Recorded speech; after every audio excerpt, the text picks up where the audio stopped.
All right, I'm back to do scenario 15. I think this is episode 15 as well of the Jaws of the Lion campaign. Let's see. Crowley leveled up in between the last two scenarios. And let's take a peek at the new card that I took and actually added to his deck. It has attack 5 at range 4 with a pull and gets air. And that's an attack 5 at range without losing the card. The initiative is atrocious at 91, but that's okay. It also has 2 attacks on the bottom of the card. And I can consume light to get some movement and an XP along with those attacks. For his ability deck, I took the perks that removed 4 plus zeros and another perk, because he got another perk from completing check marks as well, that removed a -2 card and a +1 card from his deck. So his deck got thinner by 6 cards actually. Killian also took a perk, so he took the +2 to add wind. For him, no new cards, he didn't level up. I did not buy any new equipment or anything in between for either of them. All right, so anything else that happened? I think his new hit points are 20 and we're still at 15 over here. Both level 6, so we're doing level 3, 4. It's level 3 for the monsters. It's level 3 scenario. Let's read the introduction. This is scenario 15, Tainted Blood. The goal is to destroy all tables and kill all enemies. Let's see. So the great jaws of the lion come once again to ruin my work. A voice echoes through the dark tunnels of the sewer. It is the voice of the crazed hermit from the Hook Coast, the voice of Roland, and it drips with venom. If only you realized how futile your efforts were. In fact, not just futile, but helpful. We did not even realize what glorious gift our God had given us until the incident at the university. To think that the corruption we cultivated could, under the right conditions, spread so rapidly, infecting new hosts and warping them into his image. You move forward, waving your torch to illuminate every corner of the darkness, but you can't find the source of the voice. And we have already poured his gift into the water supply. It is too late. Before long, everyone in the city will be a slave to the blood god, and then you can sit back and watch the mayhem.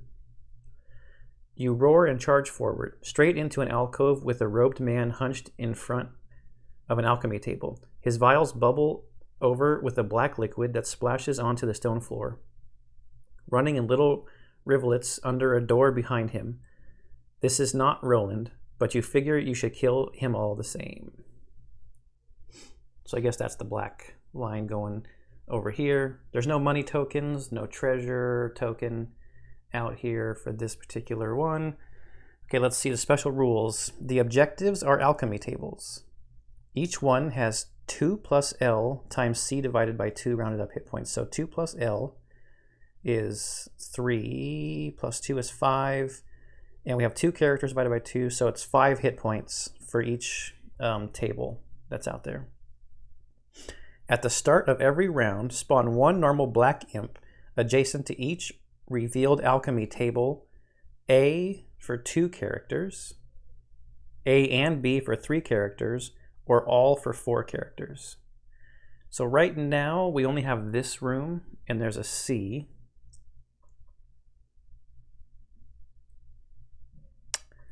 I don't actually see the letter C. Oh, it's because if it'd be all for 4 characters. So right now we're not spawning anything because there's only 2 characters, so only the tables marked with an A would spawn stuff. So this one, this one, this one, this one. So the 2 corners and those 2. At the end of every round, each zealot kills 1 black imp within range 3 of it. Do not place a money token. And spawns 1 elite blood imp in the hex in which that black imp died. All zealots who do gain stun. So they wouldn't do anything the next round, I guess. Use the same imp monster ability deck for both types of imps. Blood imps act before black imps, but do not act in the round they are spawned. All doors, marked with a D, are locked and will open automatically when the 3 alchemy tables in the center room are destroyed. So we bust up these 3 tables, and then all of these doors will automatically open, which means that these 2 tables would then be spawning imps. And this Zealot here and this Zealot here would be spawned as well. But this table would not be spawning any imps because it's labeled with a C. Okay. And we have to bust up all of the tables. So I'm wondering if we worry about things that are creating enemies first. Let's see. At the start of every round, spawn 1 normal black imp adjacent to each revealed alchemy table. So I guess maybe if I bust up the table, then it wouldn't be able to generate imps either, I'm guessing. All right, let's get some battle goals. 1, 1, 2, and 2.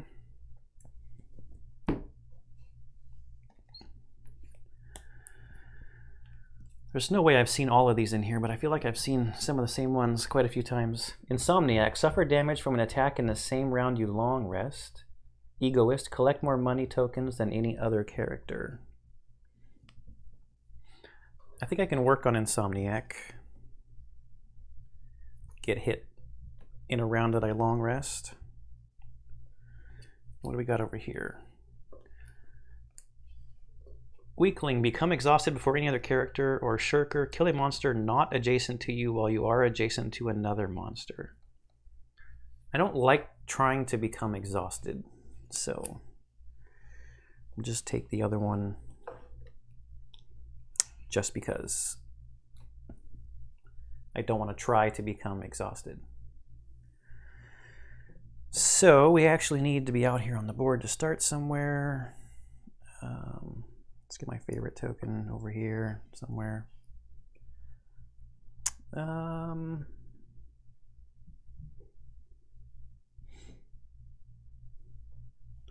Shuffle the Zealot deck. Now I don't remember which decks I've shuffled already. This is the monster ability deck. I'll shuffle the imp deck as soon as I have an imp, but right now I don't have any of the tables that for 2 characters would spawn an imp. So I guess we'll go to cards and just start in on round 1 here. So I'm a move 3 away. Wonder if I should just use my new card. What does this guy got? He's normal. He's got 8 hit points.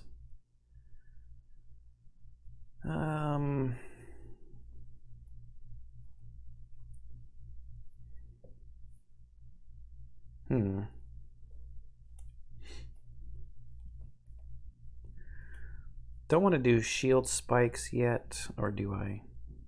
The bottom of shield spikes has a little heal on it. Sand Devil, not yet. I'll wait till I've finished attacking stuff. I'll just use my new Flying Sickle at range 4 on this guy, and then something lower initiative to just get up next to him.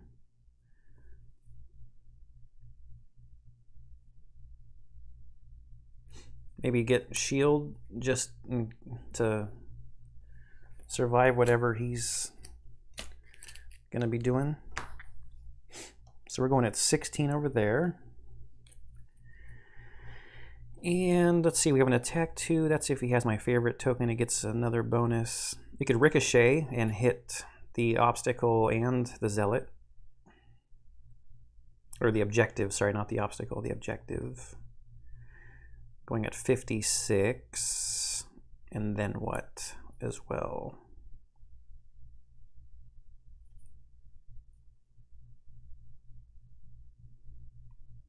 1, 2, 3. I could throw my favorite token at him, and then I'm sure he would be dead. And then I could move, where did that go? Just move 3 and loot to pick up the coin and my favorite token. That would get me there. Oh, but what I can't throw it yet because I don't have it out yet. I didn't pick up all the cards. 2, 3, 4, 5, 6, 7, 8, 9, 10. Yep.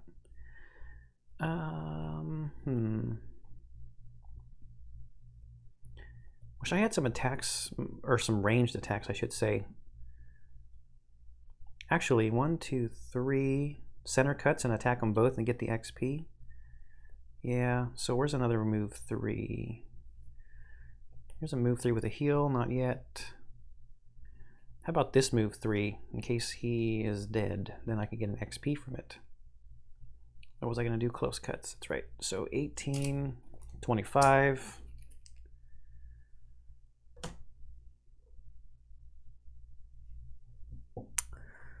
Let's see what he's going to do. He's going at 77. But I'm hoping he's gone before that starts. Black Imps aren't out yet. Get the Blood Imp stuff out later. Any of this stuff I want to use? Probably not. I think we're good. Nothing over here. All right, so it's Crowley, Killian, Zealot. All right, attack 5 at range 4. +1 with a wound. So that is 6, and he's standing number 5. No shields or anything, right? No. And we'll wound him. Yeah, so that's kind of a bummer because now he's 1 away.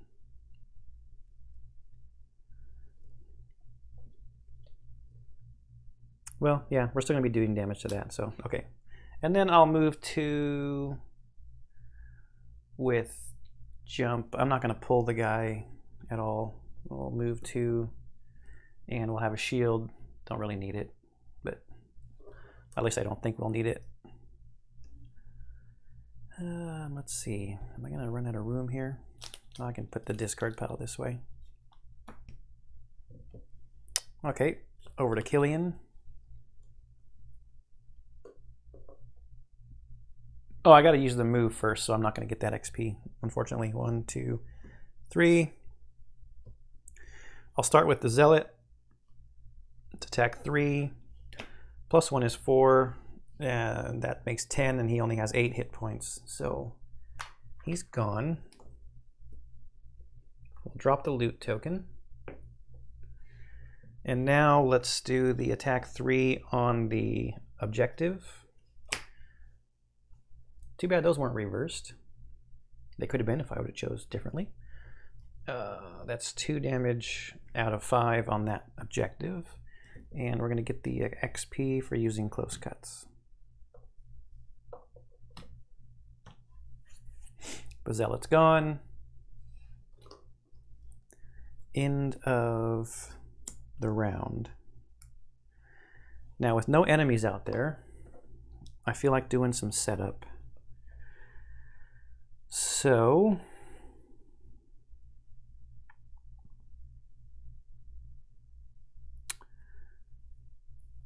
he's going to get his favorite token out.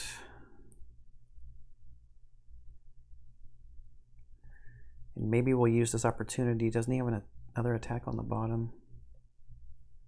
No.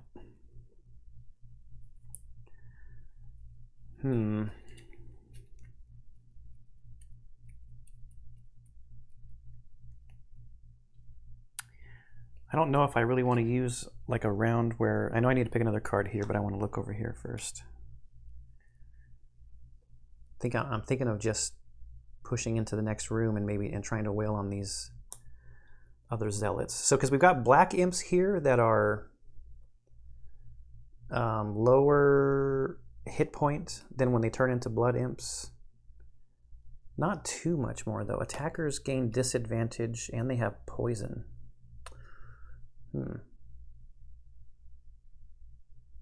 They're really slow, though. I don't know if they're better to fight as black imps or blood imps. Now, let's see. Could move 5. 1, 2, 3, 4. And then try to put a hurtin' on that guy. Oh, wait. I forgot to get air out on that. And nothing over there. So end of the round, that would have gone down. I know we need to destroy that objective there as well.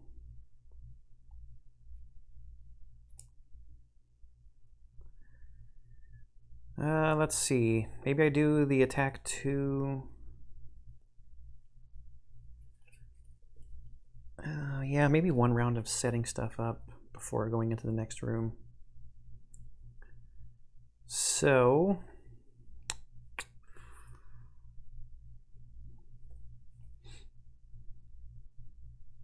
I did my boots where I could move 4.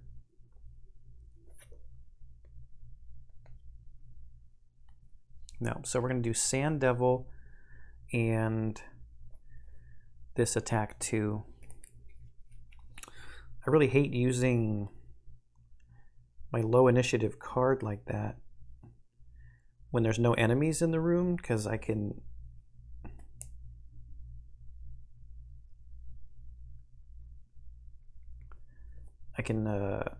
go really slow and just make sure that I go and get a high initiative card like out of the way. Whatever.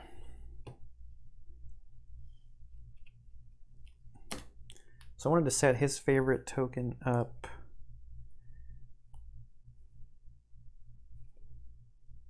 But that's the top of a card. Oh, maybe I wait and... I would really like to just burst through the door and get one of these guys down on the next turn. So using the favorite token. Okay, so we're going to stick with favorite token. And then I don't want to set up a second card. So is there something that we wouldn't want to use on the top? No, I want to use them all the time.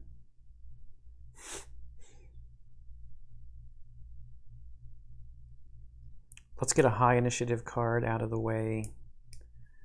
So how about, well, ricochets 2 attacks with 1 card. It's too efficient to get rid of, and we're losing the air. Maybe that's okay.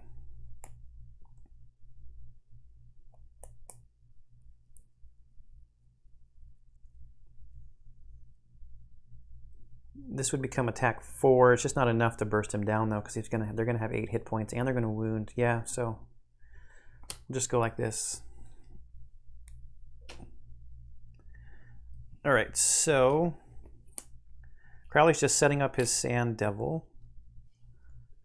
And maybe this is not a good idea because it's going to block my path, right?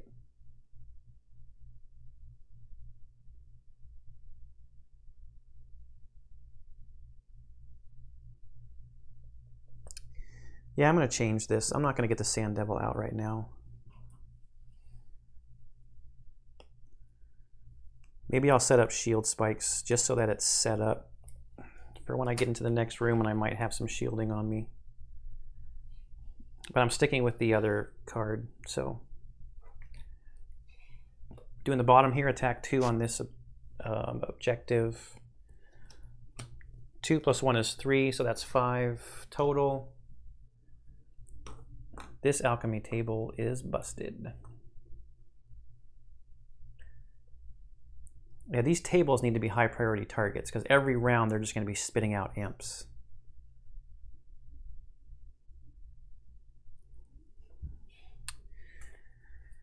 Yeah, so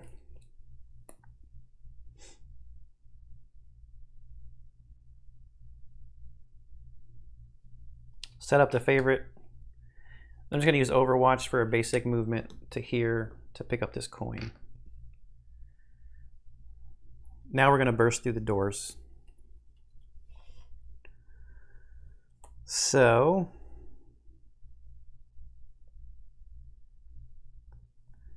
what attack do I want to do? This is an attack 4, so that's gone.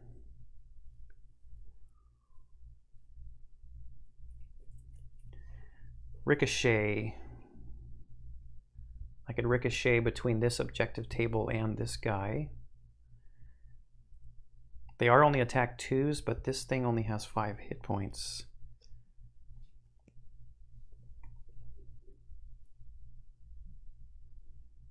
And I can throw my favorite token at this guy to get a little more damage on him. And then I need to move. I need to move at least 1 to be within 3 for a ricochet. So that move 3 I should probably try to keep to pick up my favorite token. So let's just do base movement from repeat shot or care package. I don't really need to heal right now, so let's do care package. Basic movement. Now over here, 1, 2, 3, 4. I'm thinking maybe I use the Sand Devil card on this turn to move 1, 2, 3, 4. Well, maybe I just move Strangling Chain is good to get the extra damage. That's not, oh, I don't even have fire to use. So do I have something that I can get shield just in case? No, I can move 3 and use my boots so that they'll get disadvantage. But then what attack do I want to do? I don't have light to consume.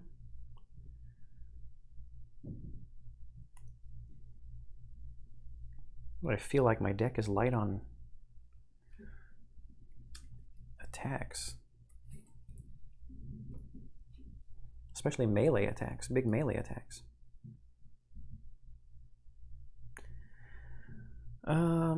There's an attack 3, attack 3. Maybe Shield of the Desert, even though I'm not going to get the bonuses for it. It's still an attack 3. I don't think I'm going to be setting up the shield because I don't want to lose the card right now.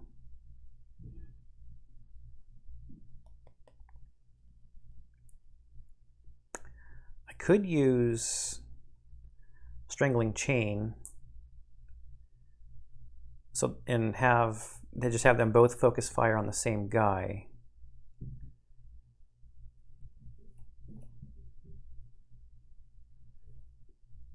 But then I would need Crowley to go first. Oh, he's going at 30.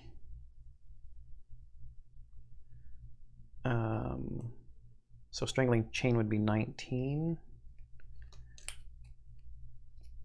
If I'm trying to burst him down, maybe I don't need the disadvantage play right now, so maybe I'll use Shocking Advance. Get light out on the board, Strangling Chain. We'll see how this works out. So, Crowley's first. And then the round has already started, so the way that I read the special rules, when I burst in there, I'm not going to have to spawn imps because it says at the start of every round, spawn normal imps adjacent to revealed alchemy tables. So I don't think I need to spawn them just yet.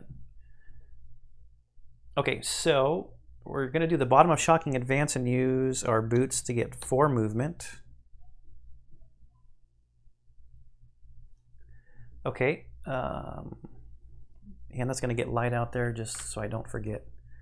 1, 2, and 3, 4. So I got to spawn some guys. Let me grab enough. Let's see, I need 2 more Zealots and 2 Standees.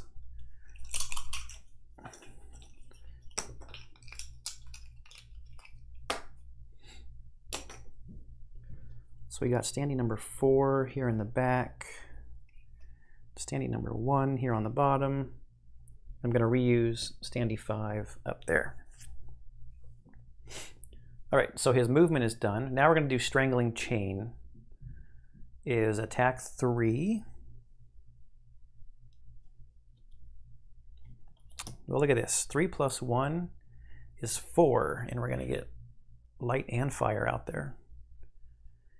He has no shields or anything, so that's standee 5. Has 4 damage. All right. So now we have to remember when Killian attacks him, he's going to get the bonus from Strangling Chain.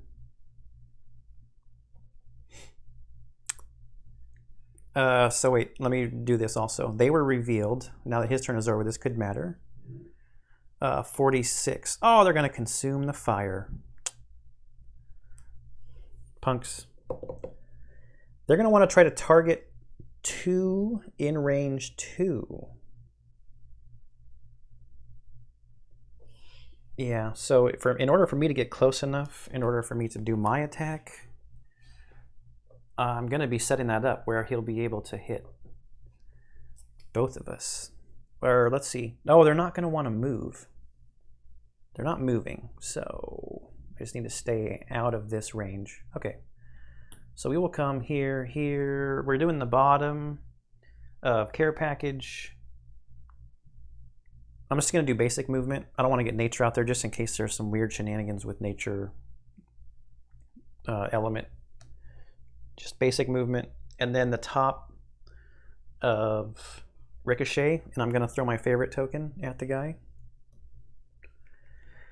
So that's setting me at, let's see, it's attack 2. Favorite token makes it attack 5 total. Ooh. -2 makes it 3, plus 1 from this makes it 4.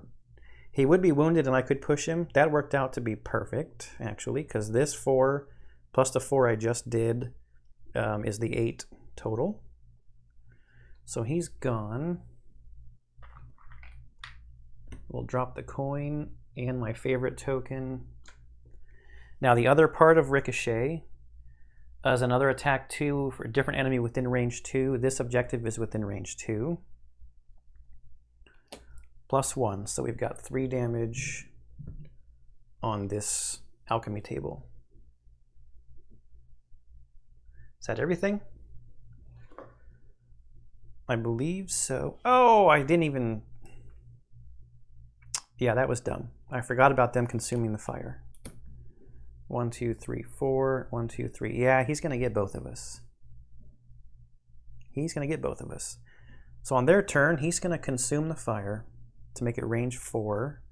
It's attack -1. We'll start here with Crowley. Strangling Chain is gone. I don't have any shields or anything, right? So, okay, starting here. Let's do the real quick intro part first. So his base is 3, -1 makes it 2, plus 0 makes it 2 damage. So we'll go down from 20 to 18. And this also is going to muddle us. Then Killian here is starting out at 2 as well. Oh, and they wound. Great. Oh no. 4. 4. This takes me from 15 to 11. And both of these caused a wound and muddle.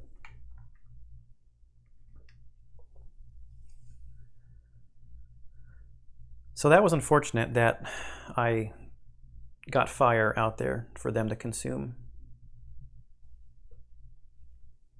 Okay, so end of the round, that's going to go down. We got to shuffle this. I wish that was like a bless, where when it came out of their deck, I could just throw it away.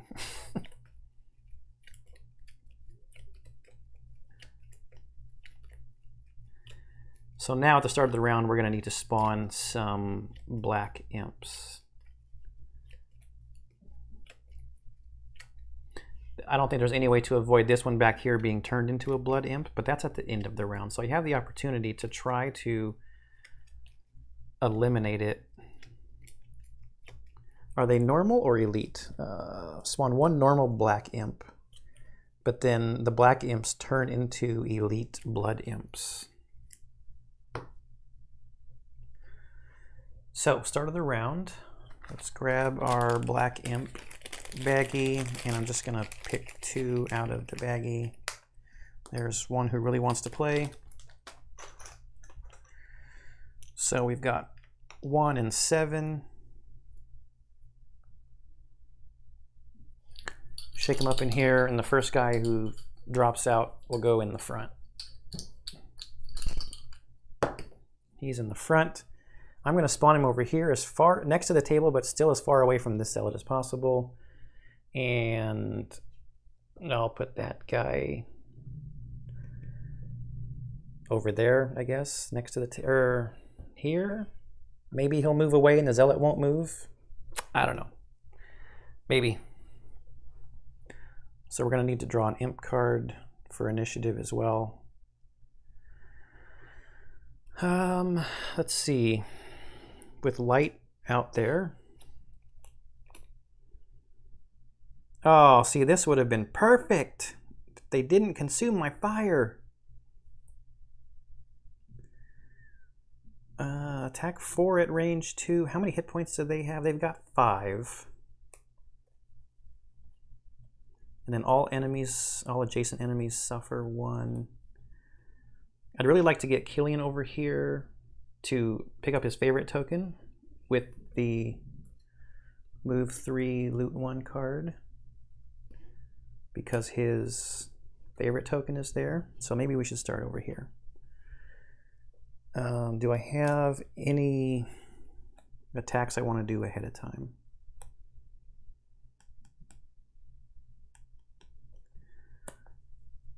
Maybe center mass, try to take out this guy. So I'm thinking about, let's see.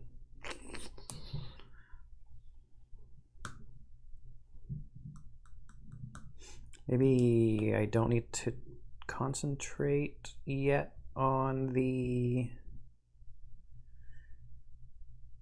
getting my favorite token back, but I'd like to, so I can burn this guy down.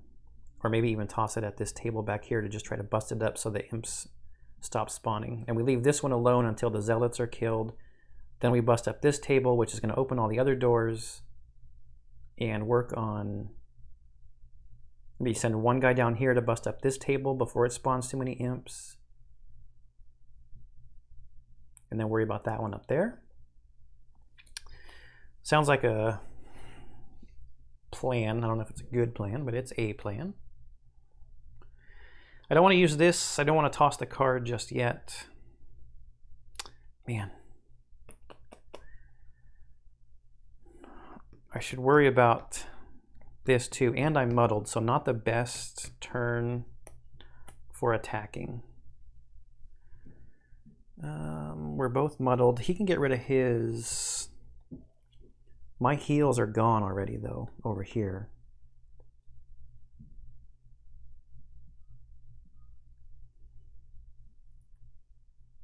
Do you have the healing potion?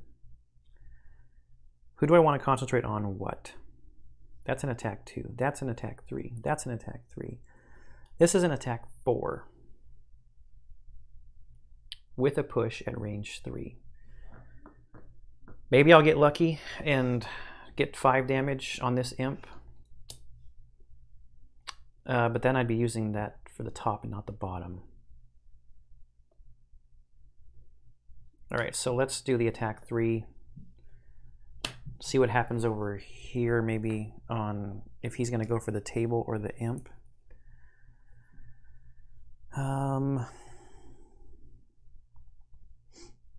Could do an attack 4 and it'd be overkill on the table, but that suffering 1 damage might be just the thing to put the imp over. As far as having enough damage to get rid of it.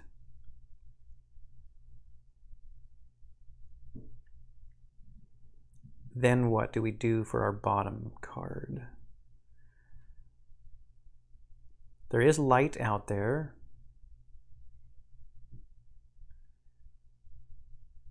I could have him use the light to get an attack 4 on the imp. And then Killian could toss, depending upon how that plays out. So what do I have at the bottom? I could move 2 and heal to heal the wound off over here, because I can use my Amulet of Life to heal the wound off over here.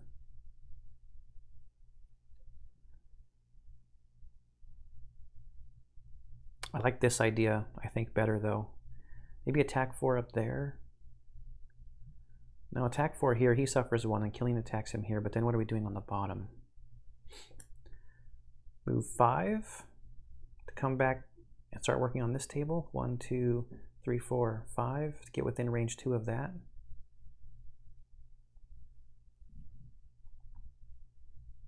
Oh, but I should use the light while that's out.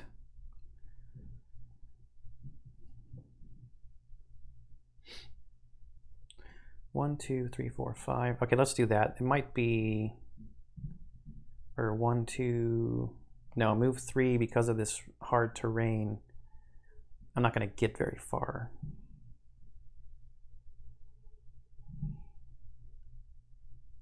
But I do like the all attacks have disadvantage because I'll be close to both of these guys. I do have shield spikes, but nothing great to shield me other than I could put my chain armor on.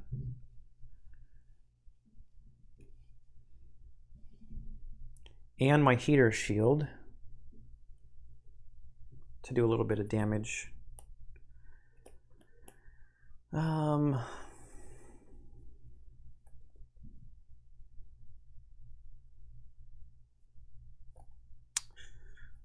Yeah, let's get moving.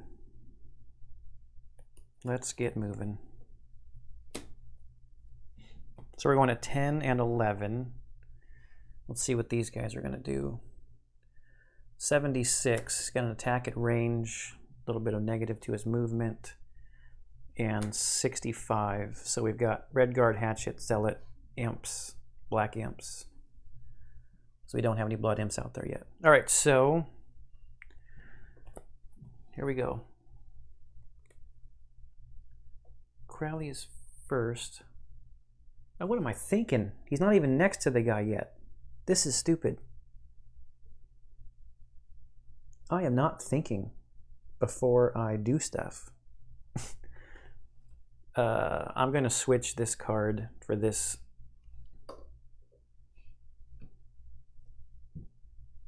So I'll just move 1 to here using the bottom of Radiant Sickle. Heal 2 at range 2, so that will heal over here and get rid of the wound over here. I should have taken my wound, so from 18 down to 17. Use my Amulet of Life to heal off my wound and go back up to 18. All right, so now the bottom of Shield of the Desert. These are probably stupid to heal these wounds too, because they're just going to come back. Yep. Is attack 4. I'm targeting this because I'm using the light to get attack 4 and maybe push on this Black Imp. And I'll just take the XP now. All right, so, and I'm muddled, so I have to draw 2 cards. It's attack 4. The null. So it does nothing. And that's it. Not a great start to the turn. So is that going to change what I want to do over here then?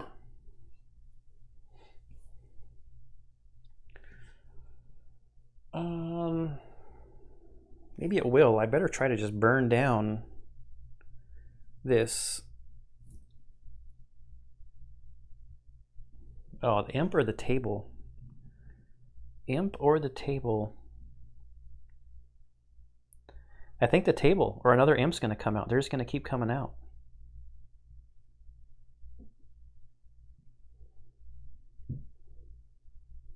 The Zealots are going to move 2, but they will transform Imps within range 3.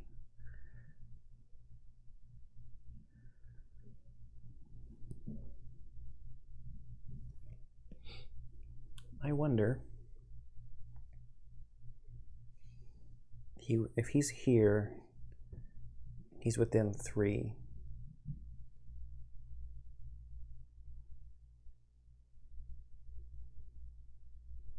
I'm thinking about maybe just taking the hit and moving.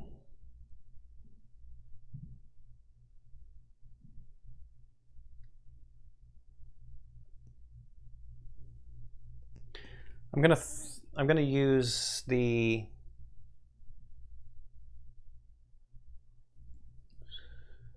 or did I just let him turn him into a blood imp? It's gonna have 10 hit. It's gonna go from 5 hit points to 10 hit points.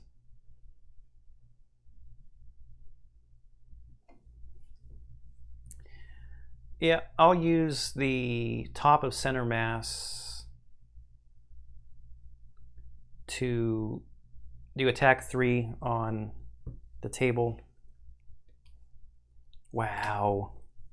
Wow. Good timing. I just feel like the puzzle of this one is trying to prevent a whole lot of imps from spawning. So now I've got the bottom of quick turnaround. If I come here, this guy's not going to move, and he's not going to be within range to turn this guy. But this guy, 1, 2, 1, 2, 3, he will not be in range to turn this guy. He could turn this guy. And another one's going to spawn back here. But he'll be stunned.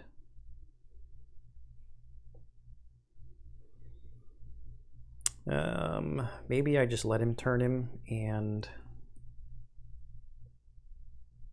pick up my favorite token. I better pick up my favorite token.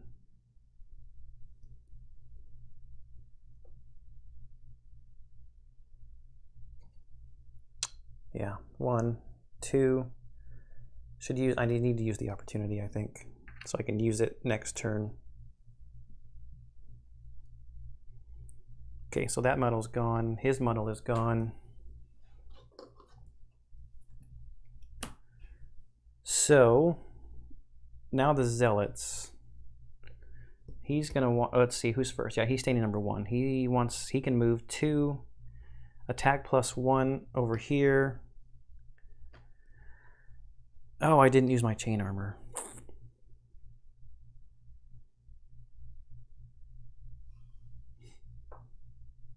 Let's see what he's going to do. So he's at base of 3 +1 there. Makes it 4. I think I'm going to use my steel ring.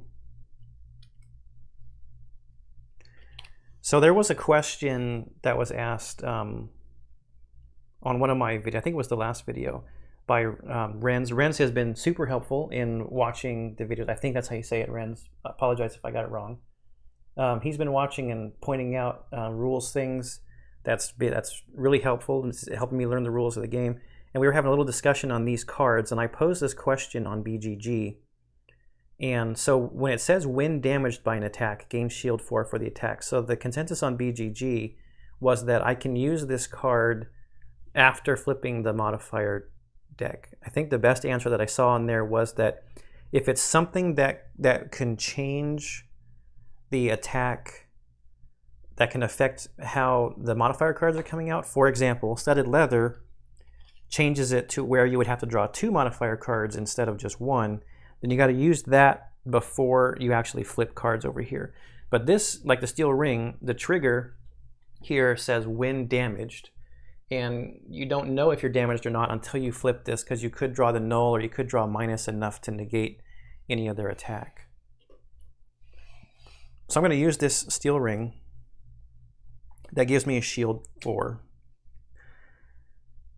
That shield 4 is going to block the 4 damage coming from this Zealot. And additionally, my shield spikes, which I just realized I didn't get the 2 XP for playing, And as well over here, I did not get the 2 XP for playing my new favorite token. Those shield spikes are going to do 4 damage back to this Zealot here, and that's standing number 1. He is going to wound me though, which is why I was saying earlier it was probably stupid of me to use my Amulet of Life, because I took the damage from this thing already, and here I am right back in the same situation, sitting there with a wound. Lesson learned on that one.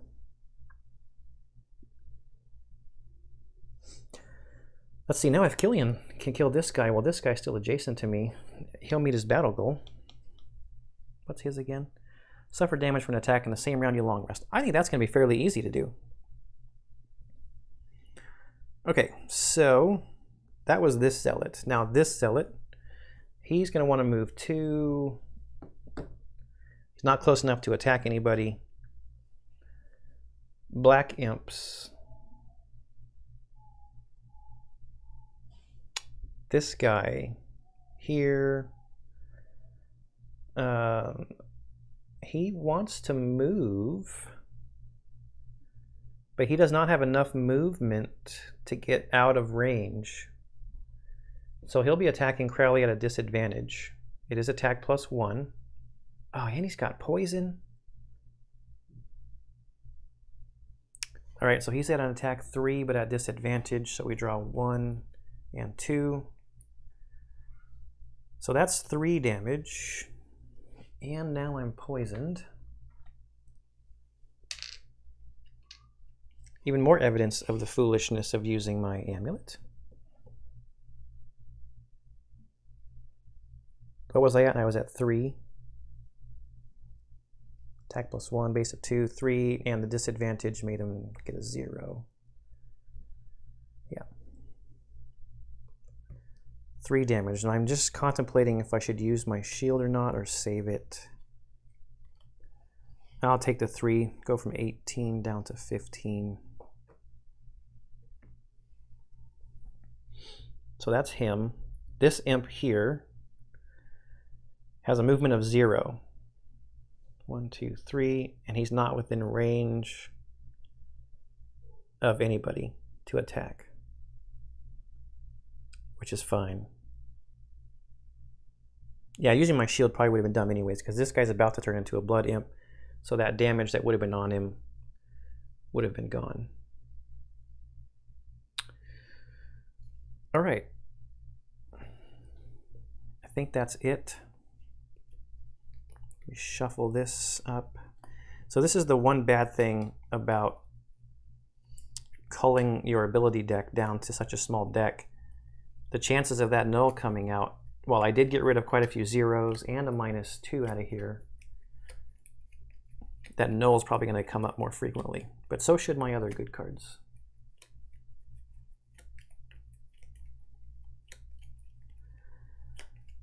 Okay. We do have some end of round stuff here to do quick, I guess. There's no other cards to shuffle. So end of round, we need a couple blood imps, because both of those black imps are within range 3 of a Zealot. So let's get 2. One of these black imps will just be nominated to be the new one that gets spawned back here.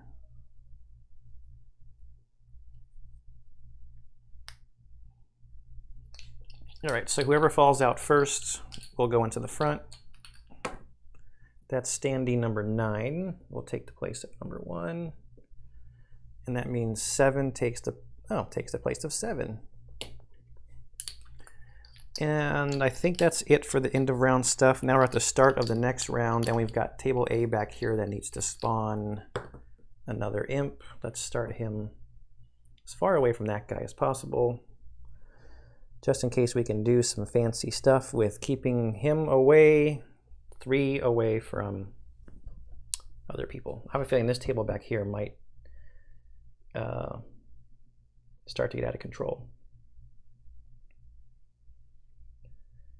But with the Zealots gone, the black imps aren't so bad, because they only got 5 hit points and they're normals. So what do we got left here? We've got a heal 4, move 3, all targets get a disadvantage, and I could get my Sand Devil out. Is that a good move, or do I long rest? Got 15 hit points left. I'm wounded and I'm poisoned. I'm just going to get re-wounded and probably re-poisoned. Well, now the blood imps will muddle. Maybe not re-poisoned then. Oh, Sand Devil. Or do I attack? Let's look on this side first, because I want to... I don't know. I'm thinking about burning down this Zealot before going after that blood imp. I'd also really like... I'm kind of cut off from getting back to that other table.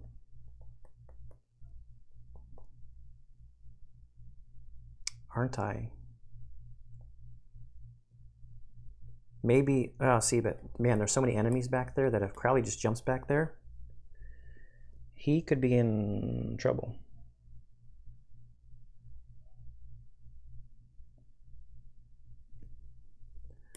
Might not be smart. Might not be smart.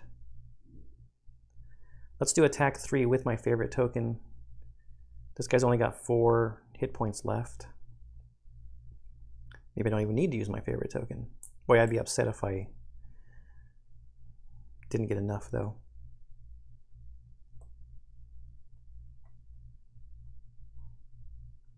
Well, these are my 2 cards, and I'm going at initiative 31, so I'm kind of stuck anyway. And these are my 2 cards over here. I'll go at initiative 32. I'm not going to long rest this turn.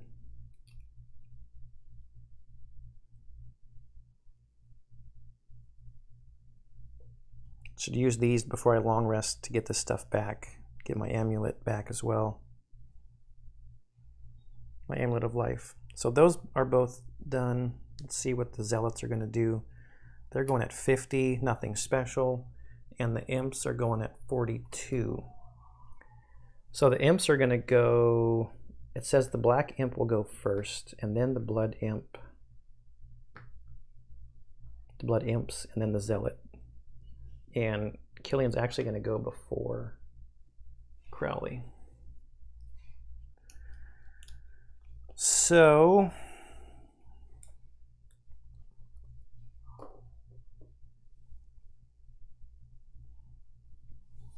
what is it that I want to do? I could move 2 and push somebody.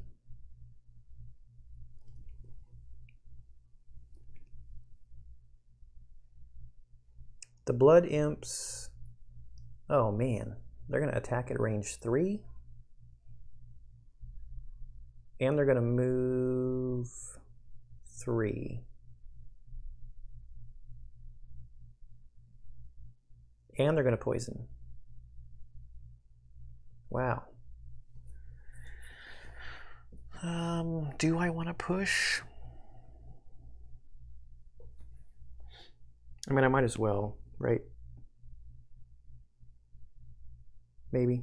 Okay, let's start with the attack 3 at range 3 on this guy using my favorite token. So that will make it attack 6 plus 2 in wind. So he's more than dead. Drops my favorite token. That's also going to meet my battle goal. I killed a monster not adjacent to me while adjacent to another monster. So that has been met. Now I can move to... I know the wind's not out there yet, so I can't really move 4, but I will move 2 down here to pick this stuff up. And then I just don't get to push. I'll think about long resting and short resting and stuff after this turn. I haven't used any of my items that I would recover from long resting, so it might not be the best idea. I could heal the wound off. So let's go to Crowley now.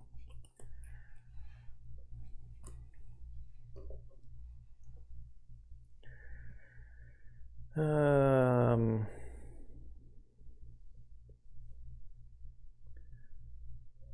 they're gonna range 3 target too. I need to get these guys away from each other. But a range 3 trying to get 2 targets in is so easy to do. Especially when you can move like 3. Yeah. The Blood Imp can move 3. What do I do? 1, 2, 3, 4, 5. Then maybe they'll have a hard time with all this difficult terrain trying to get both of us.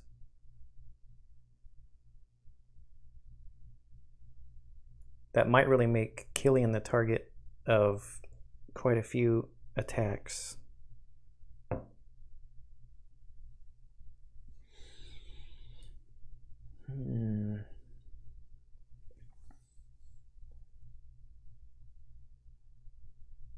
If I move 3, then all attacks against me would get disadvantaged this round.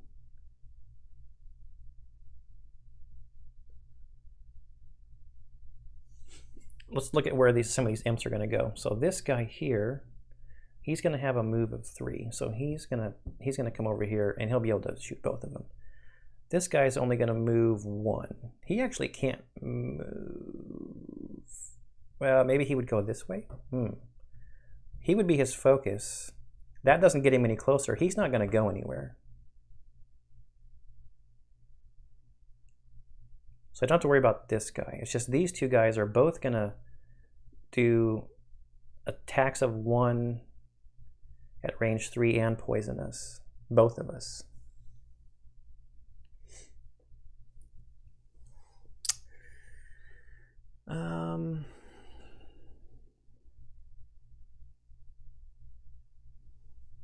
If he goes 1, 2, 3, 1, 2, 3.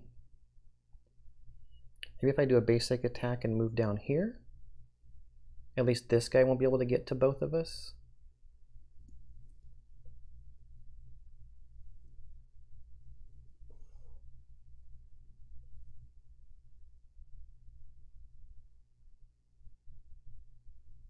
I really do feel like moving 5 though. 1, 2, 3, 4, 5 to try to get at this table back here.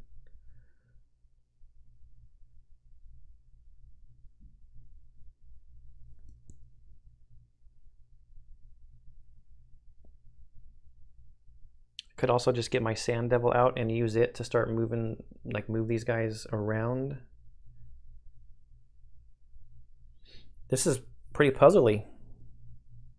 I do have Chain Armor and Heater Shield. But they're going to want to do a ranged attack. So, yeah.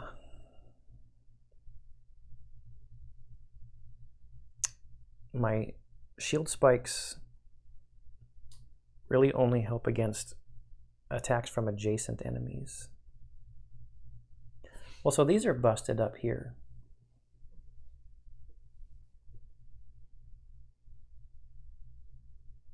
Right, maybe I don't have to worry about it. 1, 2, 3, 4, 5, 3, 4, 5.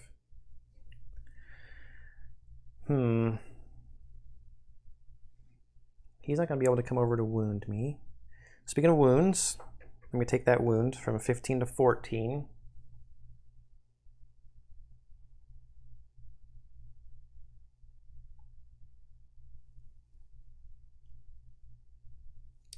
I'm going to move 3.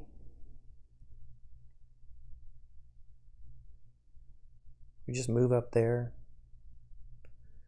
Now let's go this way. 1, 2, 3. And then attacks against me will get disadvantage. He would be the focus, so they're all going to come against him. They're going to try to get as many attacks on him. Right, because he was lower in the initiative order. So that's dumb.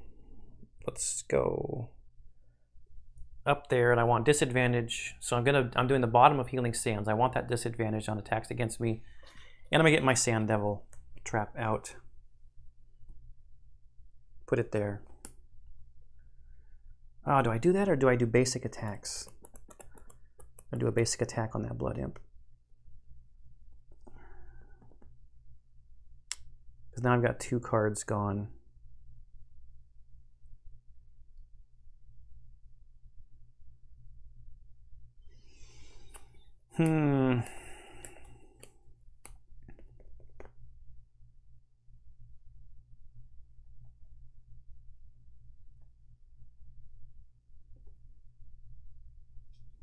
Maybe I should come here.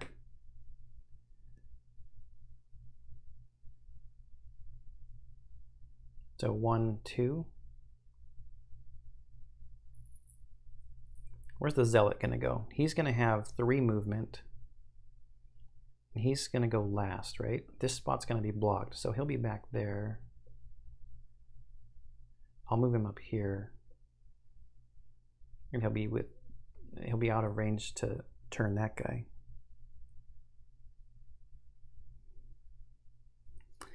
I don't know. Maybe it's not smart to lose a second card to get the XP, but maybe this Sand Devil over the course of the rest of these rounds is going to help.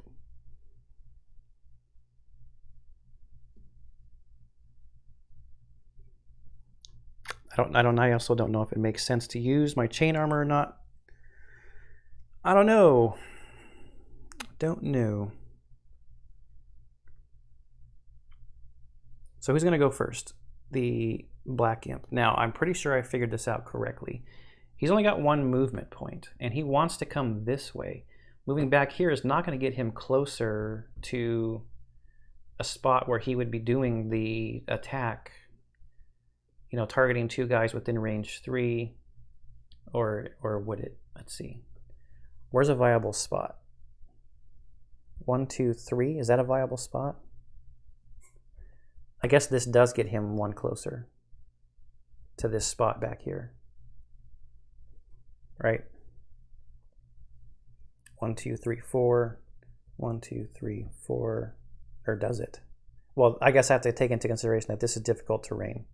So I think he would want to go this way. Right? I think that's right. I don't know. I'm going to play it that way. So now the Blood Imps. This guy here, he is going to have a movement of 3. And he wants to do a ranged attack. So he's going to, does he even need to move? 1, 2, 3. Yes, because he wants to target 2 guys. So he's going to go there. Targeting both of these guys. So we'll go in the front first. And because of this card here, he has disadvantage. What is his attack? His attack is at 2. This is -1, so that's 1. I've got poison, so that's 2. And we draw 2 cards. Null. He would repoison, but I'm already poisoned. And now his attack back here. -1. I'm not poisoned yet. So that's 2. -1 here is 1. -1 here is 0, but poison.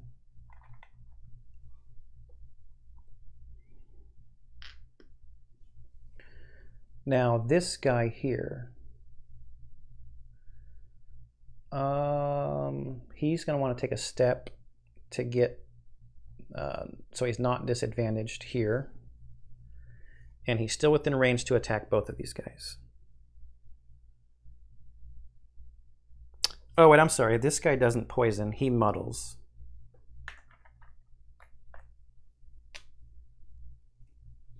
And he's going to muddle over here. Yeah, he muddles. So we'll start here, and it's disadvantage. Still at the same starting of, so it's 2, -1 is 1, +1 for the poison is 2. Good, it's the -1. So that's 1 damage, 14 to 13. And then back here, we just draw 1. Is -2, so that's no damage there. Oh, I'm sorry, this has the poison. That has the poison, not his card here. So it's 2 -1 is 1. He would have gotten the poison earlier, which makes it 2, but this -2 makes it 0. And they're both poisoned. Okay, now the Zealot. He's got nothing special. He's got a movement of 3. We'll go there to take a step closer. Stay out of range of this guy. He's not doing a ranged attack, so he's not close enough to do anything.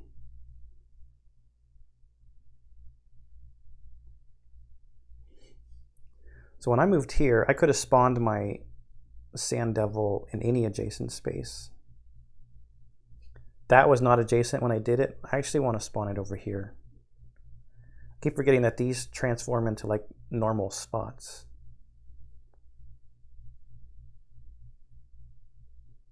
At least I think they do.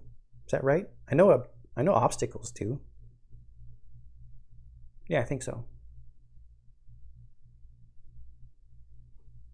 Okay.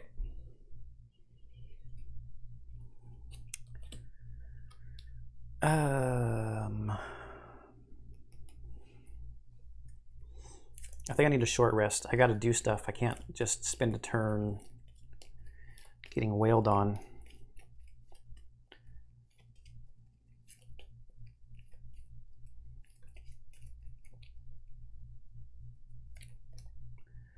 That cannot be the card, not with all this poisoning and stuff going on. So we'll lose a hit point down to 12 and probably lose an even worse card.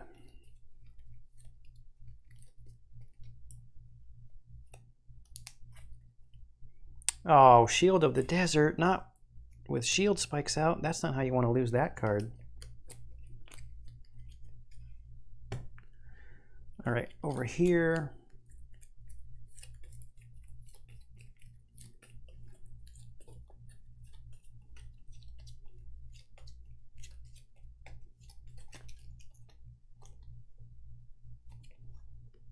Care package? Oh, another heal. Can't do that.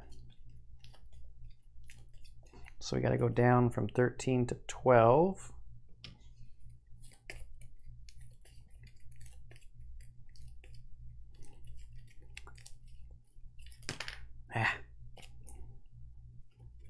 I don't like these scenarios where it just feels like, actually I don't remember if there's been another one, but this one where it just feels like there's just constantly going to be this stream of enemies pouring out until I turn the faucet off. Which means that table back there needs to go by. Man, I keep dropping cards. Come on. All right, so I'm not losing this, but I have to lose Overwatch. All right, end of the turn. He's not within range to be turned. That's going to go down. Anything else we should lose? No. So start of the next turn, we have to spawn another imp back here.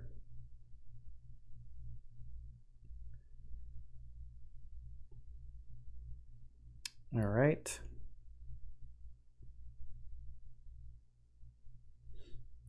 So what are we going to do? Oh, wait. Let's shuffle this. That has the shuffle symbol on it, and we got to shuffle that.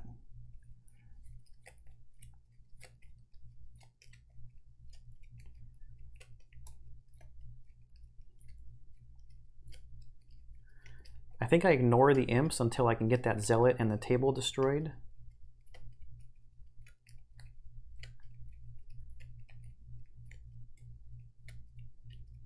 So I don't know if I can do both of those things in this turn.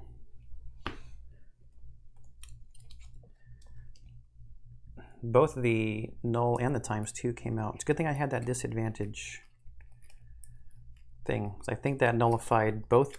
It made the null be the card, and it also nullified that ×2. Is that the second time I've drawn it already, this scenario?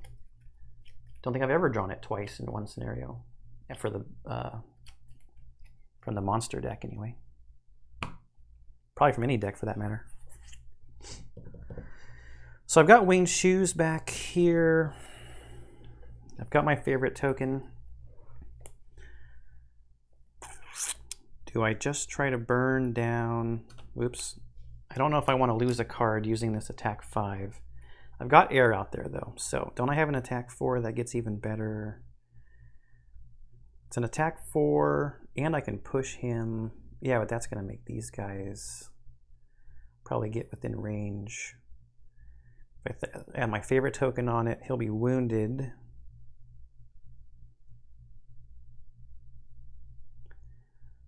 Quick turnaround. I could ricochet to hit him and the table, but where would I need to end up? 1, 2, 3. I would need to end up right there. So I would need 3 movement points.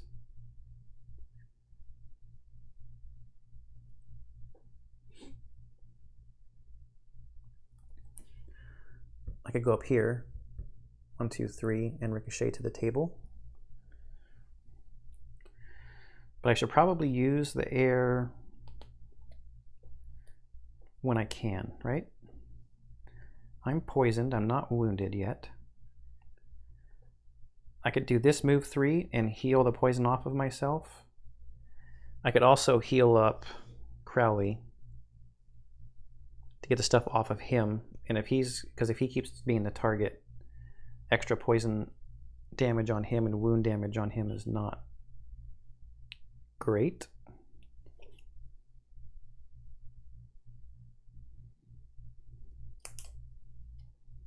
So we have range. If I use the air, I'll have range 4. 1, 2, 3, 4. With my favorite token, would make it an attack 7. And my favorite token will wound him. And I could push him if he's still alive, if I wanted to. Then what do I do with Crowley? So let's think about it. That's 11. Going at speed 11.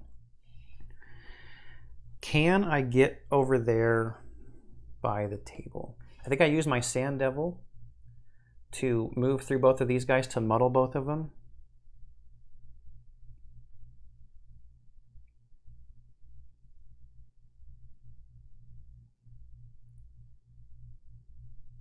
If he goes slower and I push this guy out of the way, I could go here and move this guy, just muddle that one, and then, or I move him back, oops. And then 1, 2, 3, I would need movement of 5 to get next to the table, which is on my Sand Devil.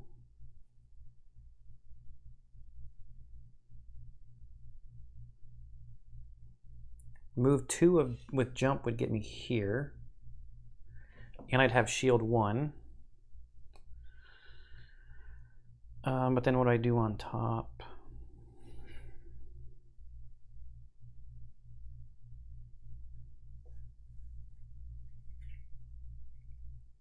He's going at speed 11. I do have this attack 4, and all enemies adjacent to the target suffer a damage. That's at range 2, so I could attack this guy. And I really want to get that table out of the way because another one of these guys would pop out. Maybe I concentrate on that next turn. Attack 5 at range 4 with a pull. 1, 2, 3, 4. Let's hope we get lucky. Let's try to take the table out before it just keeps creating more guys. So that's the top. Move 2 and heal myself to get that stuff off. Oh, I'm going so slow then. I need to think of something else. Move 2 with jump to get a shield. Maybe they'd be suffering some damage.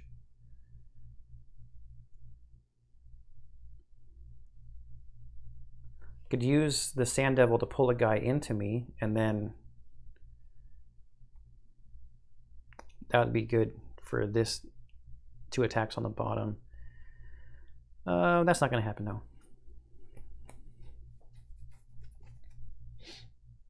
That's too slow. I can't have a 79 and a 91, so we'll save that.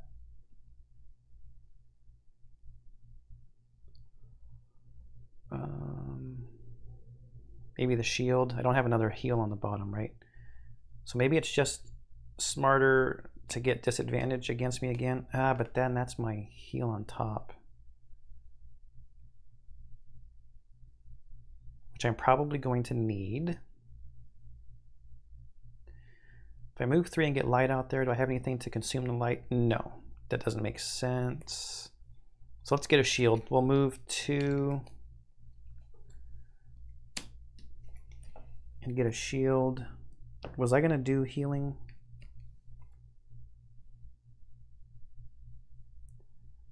Yes, I'm healing him anyways on this side. So we're at 11 and 16. See what the imps are gonna do. 37, nothing special. Still attacking at range. And then the Zealot, ooh. 19 and he wants to curse. I gotta get rid of that guy.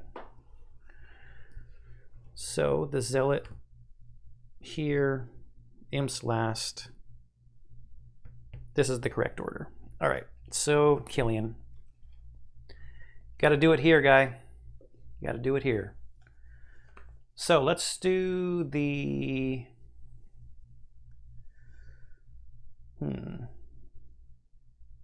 Let's do the top of quick turnaround first.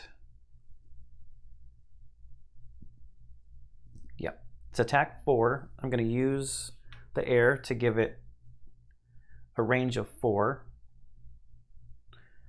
So we're at attack 4. I'm muddled. I'm going to use my goggles to get rid of the muddle, or it counterbalances the muddle because it gives me advantage. Throwing my favorite token at the guy, so that's standing number 4. So that takes me to an attack of 7. Right? Attack 7. Yes, and an XP for using the light, taking me to 4 XP. Be a +1. Oh, it's +2 and muddle, but don't need the muddle because he's gone. And my favorite token ends up there as well. All right, so now let's do the bottom of care package. I'm gonna move 1, 2, 3, just to start getting closer to this side of the room. And I'll heal 1 over here, which just gets rid of his wound and his poison. I am still poisoned though. 1, 2, 3. Maybe I want to end up here to stay out of attack from this guy. Yep, I want to end up there.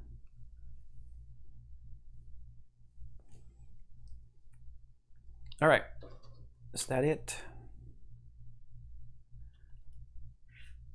Brings that out.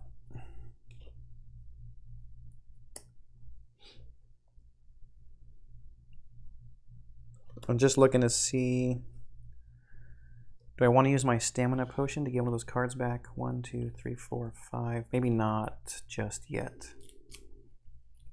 I'm not close enough for this to make sense to have back. To move 3 to get my favorite token. So, and I think I still have an even number of cards because I've got 1 here and 1 up here. So I think that this is best when you have an odd number of cards. Or one play for me anyway is when I have an odd number of cards to use the stamina potion to get an even number back. So I get another turn before I'm required to rest to have at least 2 cards in my hand.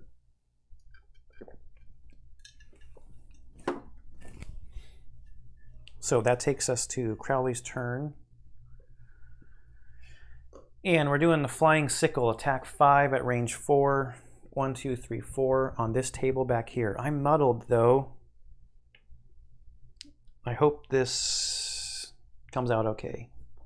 +1 and +0 is 5. So that table is gone because we have to apply the 0. But that's going to stop the flow of imps. So now we just need to take care of these imps before we move on to the next part. Oh, I forgot to do something. Sorry. I said that I was going to do it though. Beginning of my turn, I can move my Sand Devil through 2 of these guys, and that's going to muddle both of them. And they actually suffer a damage as well.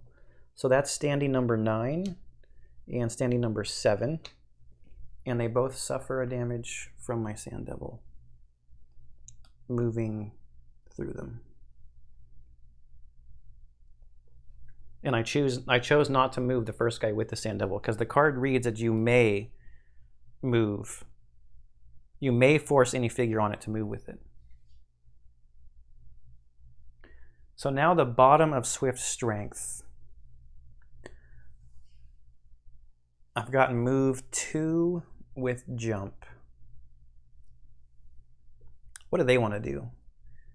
They want to move away and do some ranged attacking.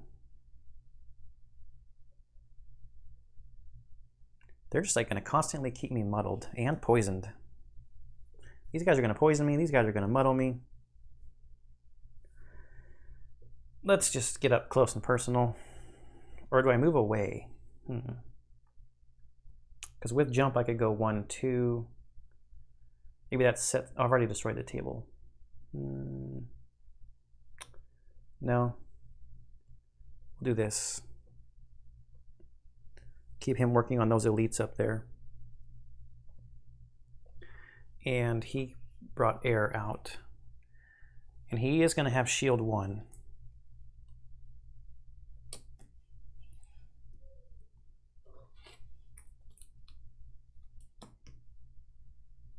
Okay, so this Zealot, the Zealots are currently done. I'm glad because they were going to curse. So the Black Imps have to go first. They want to get within range 3. They only have a movement of 1. 1, 2, 3. So where is a viable space? This guy is standing number 1. A viable space for him to attack from is here. So he's going to want to move 1 to get closer to that.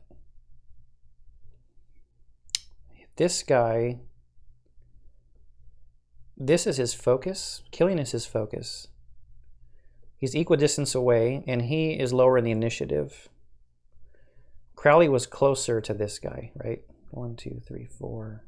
1, 2, 3, 4, 5. Yeah, so that, I think that's correct.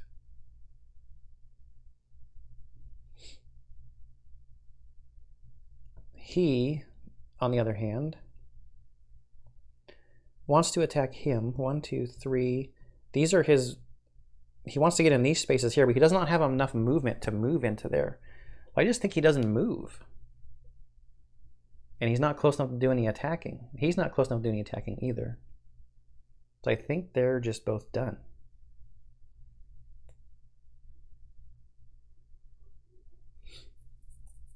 Now this guy here, he's going to want to take a step back. Who actually is his focus? Closer target, right? So I'll take a step back and attack here. He's muddled though. So what is his base is 2 and it's +0. So we got to draw 2. Oh, good. So it's just 2. And I've got a shield of 1, so it's just 1. Thank goodness for the muddle.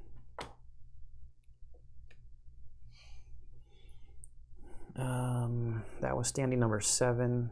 So now this guy here, his movement is going to be 3, so he'll probably want to go 1, 2.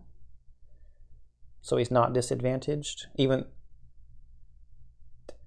actually, I wonder if they would even move. Wait, if they already have disadvantage because of the muddle, maybe they don't move. I like that better because my shield spikes then would hurt them. I gotta look this up, see if it's in the examples in the back for... Let's see. If the monster can move to multiple hexes to attack its focus, it will prioritize hexes that attack focus without disadvantage. A monster with another source of disadvantage will not move to lose its adjacency disadvantage. Very clear. Very clear. So they're not going to move because they're already muddled. And shield spikes is an attack from an adjacent enemy. So he's going to take a damage. He's going to suffer a damage because they've got a shield. And now this guy, he's muddled, disadvantaged. Base attack is 2. That takes it down to 1. My shield stops it. I don't have any poison or anything on him. My shield stops it, and my shield spikes will take it to 2. He will, however, both of those guys would muddle me. They will muddle him. I think that's everything. Those go down. This needs to get reshuffled.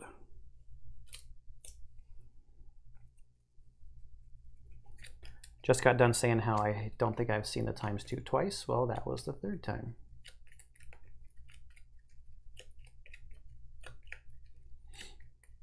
Still got quite a bit to do here. We need to break this table, break 4 more tables on the outside. There's 2 zealots in those rooms to take out as well.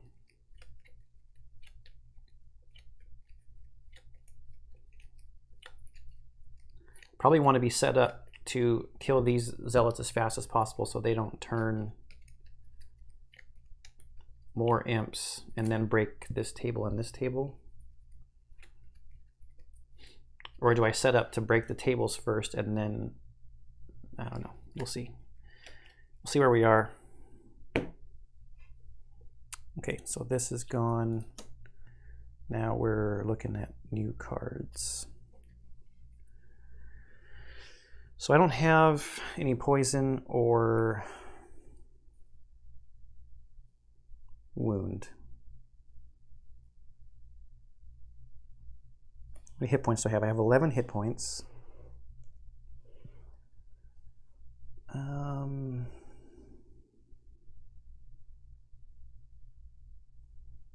Those guys have 8 hit points left.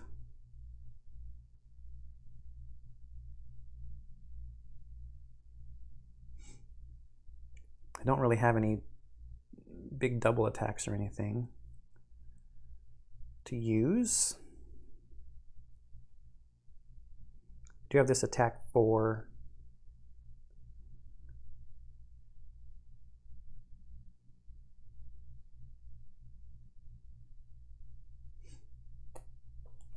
I don't know if that Sand Devil, at the start of each of your turns, anytime a figure moves onto the devil, or vice versa, but not when moving together, the figure suffers 1 damage and gains muddle. I kind of like just moving it in between these 2 guys to make sure they're muddled. So I would have to take a step back.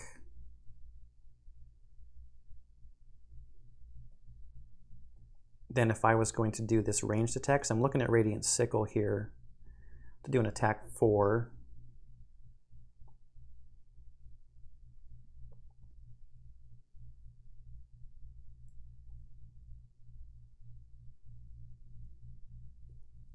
I could just do these attack 3s. Then what I'm going to do on the bottom.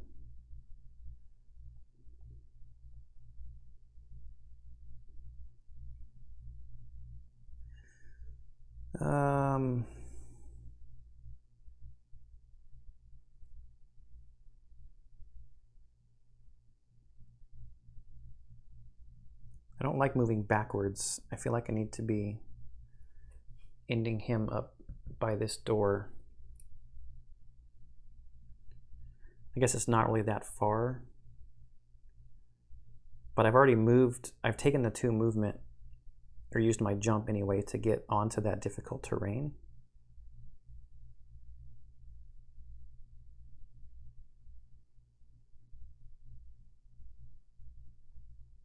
Let me look at Killian first. So I could use my Sand Devil to move this guy, this one, back over here. Then this guy's not going to end up with a muddle on him.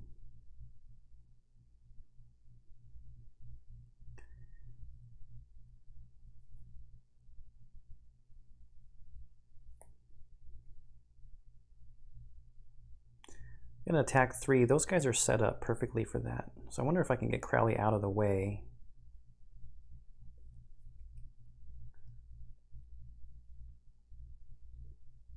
That seems kind of good.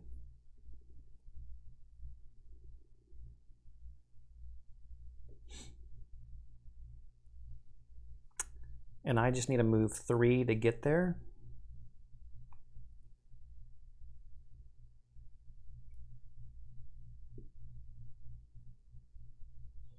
Then I have to make sure that Crowley goes first, or just gets out of the way. Yeah, it gets out of the way.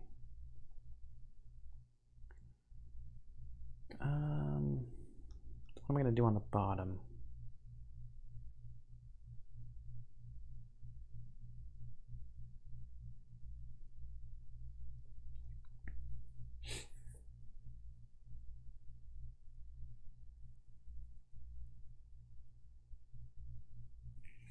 It's actually interesting as I could move. I could use the Sand Devil to move this guy adjacent to Killian to do this attack. And then move and get another attack off. Could actually even get Ricochet off to hit both of those guys.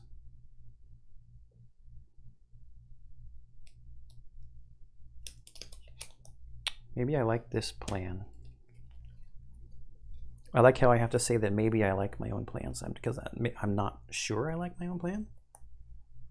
It's my plan. That only works if he's going to go first. And then am I overdoing it?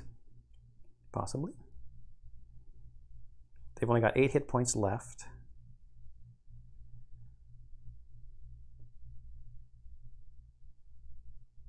I need to take a step back and shoot at this guy maybe with Radiant Sickle.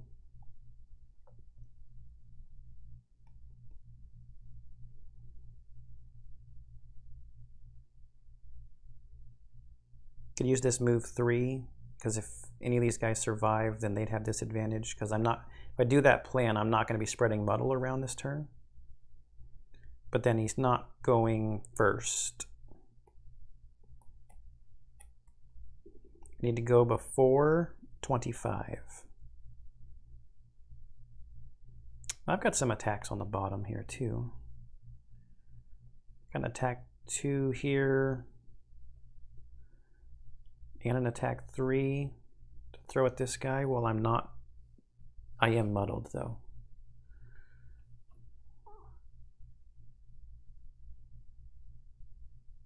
Ooh, let me do Strangling Chain. And then he'll get even more damage. So let's do Strangling Chain on the top and then the bottom of Warrior of the Sun, attack 2. Let's try to get these Blood Imps out of here. And I also actually have my Ring of Haste still. Could move 2, heal 2.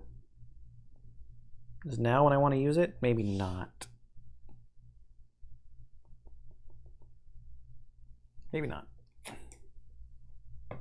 13, 25. There's no Zealots, but there are Imps. 76. They are definitely going last. And no movement to speak of. But if I move here... Oh wait, I'm not setting that up anymore. That's right. Okay, so 13. It is the start of his turn. So we need to do Sand Devil-y stuff. So let's move this guy 2 to there. And now let's do... Ooh, which guy do I do Strangling Chain on? I don't think he muddles or takes damage because it says that anytime a figure moves onto the devil or vice versa, not when moving together, and they moved together, the figure suffers 1 damage. So, because I could spread these out. If I'm going to ricochet over here to there and then back to here, I guess I'll Strangling Chain back here. So we'll attack 3 back here first. I am muddled. It's not ranged, so I don't get disadvantage or anything, right? Yep. Strangling Chain. Oh, bummer. Stupid muddle. Makes it 2 damage on standing number 7 is 4. And there was no element for me to consume. So technically now he is immobilized, so he's not going to be able to move. So I'm going to put it out here so I don't forget. And now let's do the bottom of Warrior of the Sun on the same guy. It's attack 2, still muddled though. Ah, darn it. Darn it. But he was attacked, so he is going to suffer the 1 damage. So that takes him to 5. And these muddles really hurt. And he still is, the strangling chain is still in effect. Because now we're about to have Killian's turn.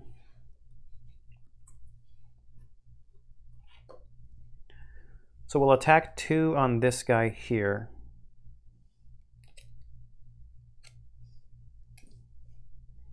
Plus 0 is 2. That's standee number 9. So he goes to 4. Then I'm going to ricochet and, or wait, then I can move 2.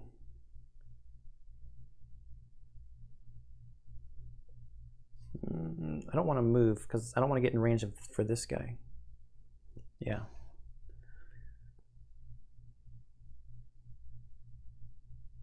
One, two, three, 4. Yeah, I'm going to stay there.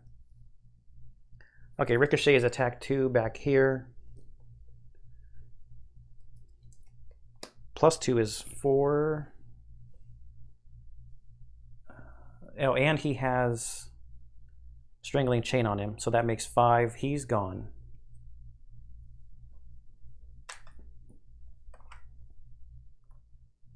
Then the second part of ricochet comes back over here.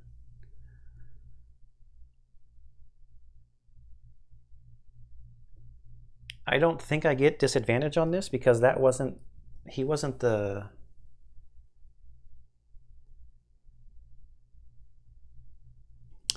see, I don't know.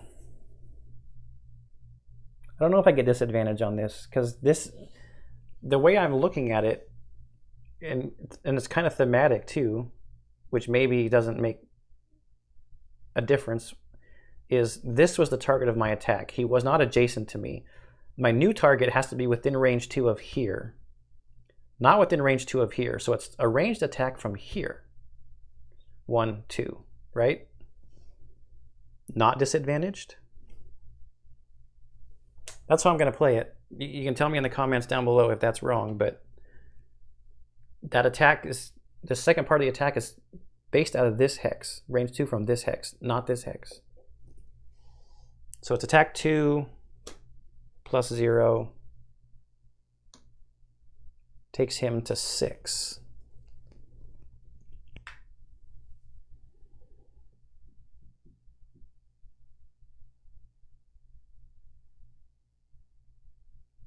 I think.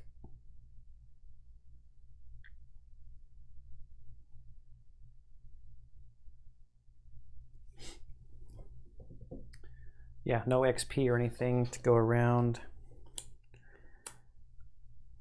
So now it's the Imps' turns. These guys have movement of 1, but it's move -1, so their movement is 0. And they're not within range to do any attacking.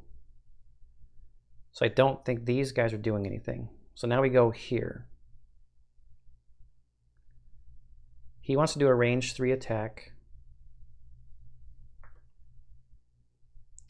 Crowley went first. They're equidistant, so I think he's the target. He'll step back because he wants to do a ranged attack, and it's attack plus 1. So his base is 3. Wow, 5. What am I at? 11?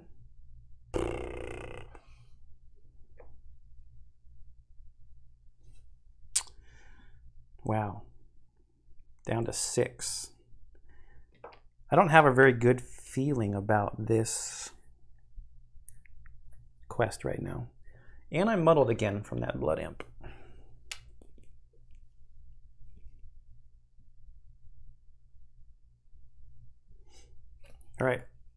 got some shuffling to do.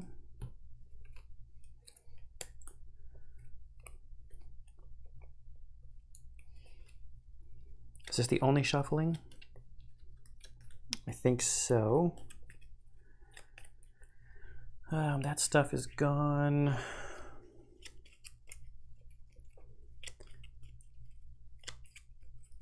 I don't know what's the best thing to do. I don't know if I should try to finish off these imps before I open the doors, or before I have the doors opened with the breaking this last table. I don't want to get overwhelmed with enemies. And I feel like if I don't take these guys out, we'll have another Zealot that pops out over here, another Zealot and black imps coming out of there.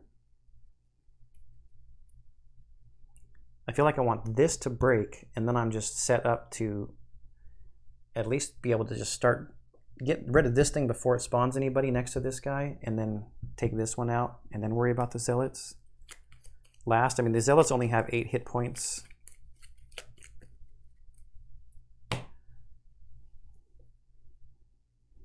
And they wound, they don't muddle. This muddle is not pleasant.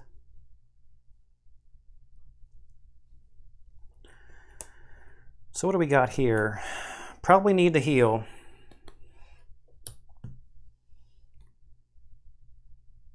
Let's go at 14. Can get some good healing going. And some... if we go at 14... What does this guy got left? He's got 4 hit points left. Does Killian have his move 3? Favorite token? No, I used it. Darn. Oh, well, there's so many difficult terrain in the way, too.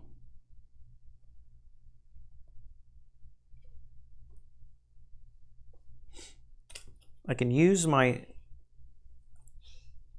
Ring of Haste to play all 3 of these cards this turn. So much movement. Well, let's heal.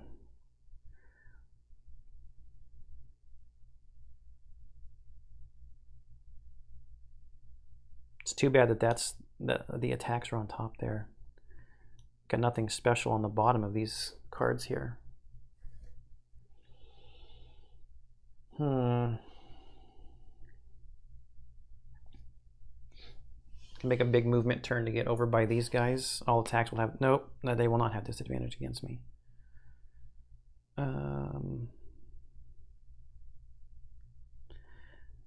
Maybe I want to go slow.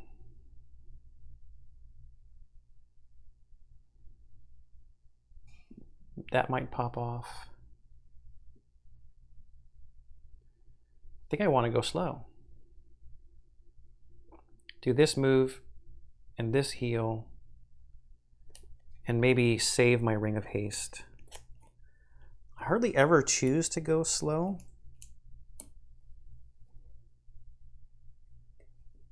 But let's see.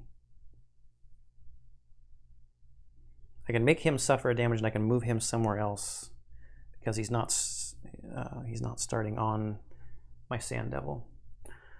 So what do we got over here? What can we do? There's no elements out there to use. I'm down to 12 hit points. Let's get an attack on this guy. Let's use repeat shot, attack 3, try to take him out. And what's our biggest move? See if we take him out, we can get move 5 and an XP.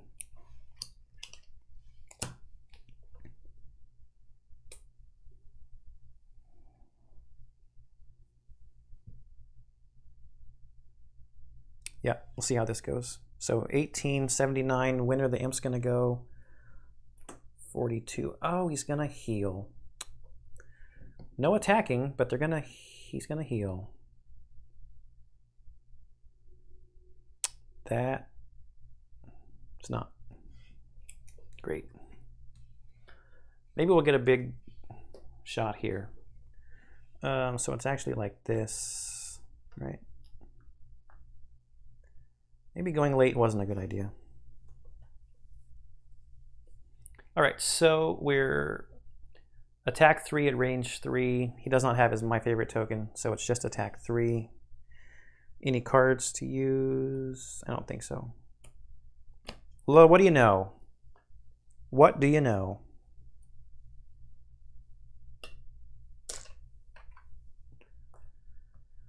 Decent timing. Decent timing. All right, so gotta remember to shuffle that. So now I have 5 move, and I get an XP because I killed an enemy. So that takes me to 5. 5 move. They're not attacking this round, so 1, 2, 3, 4, 5. Or 1, 2, 3, 4, 5. Let's just get over here. It's going to be harder than to get back over here, but I've got my winged shoes, so I can save those to jump back over to get ready for this.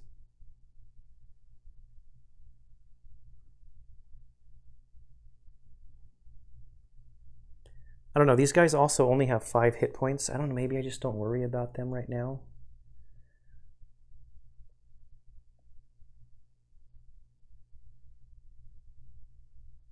They're doing so little.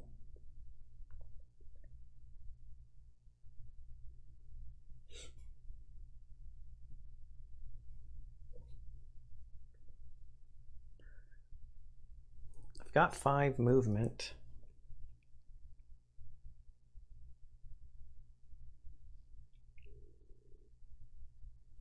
Yeah, let's get to here. He's not going to move, so I don't... What do I got left in my hand? I've got ranged attacks left in my hand.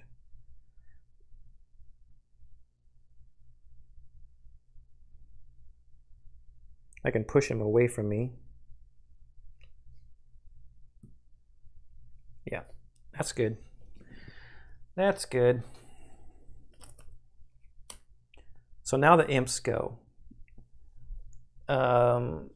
I think he wants to move, because if he doesn't have a ranged attack, I think he wants to do a melee attack.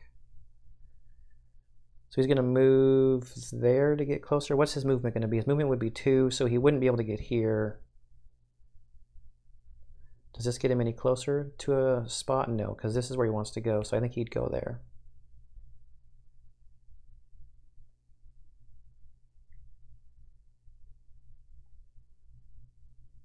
I think that's right. They're not damaged, so they're not going to heal at all. So that takes us over here.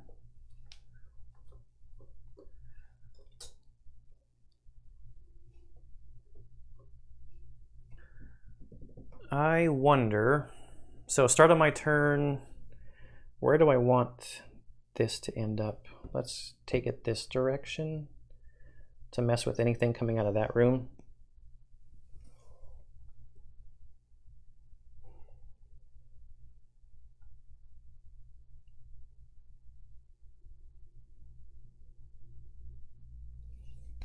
Yeah, so the bottom of Radiant Sickle will move, but I can't move again because I'm... You know what, this is dumb. I was here. 1, 2, 3, 4. No, I'm gonna use my winged shoes. Hang on, I gotta step this back. Use my winged shoes. 1, 2, 3, 4. I gotta get my favorite token. So now these guys would be taking steps this direction, I think, to get close to him, and then healing themselves, right? Because they would have 2 movement.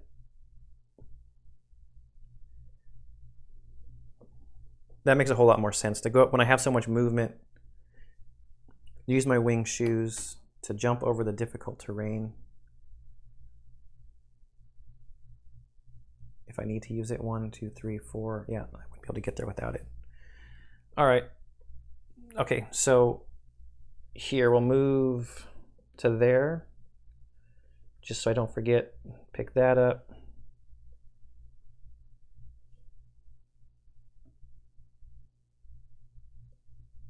Or now do I change his focus to this table down here? If I go 1, 2, move 2, put this money token back. We'll switch it up. I'll have Killian work on this up here, and Crowley bust this up and this down over here when we take out this table.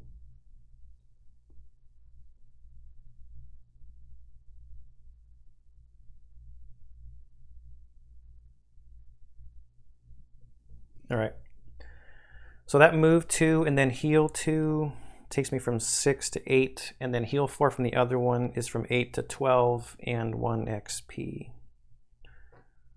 And I'm not going to do my other card. I'm not going to use Ring of Haste to play this other card.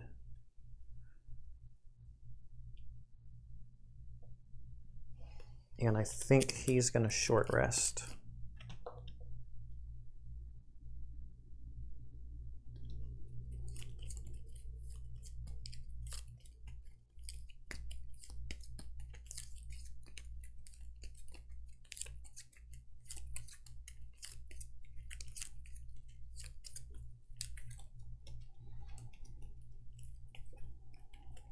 Yeah, I cannot open that door until this table is taken out.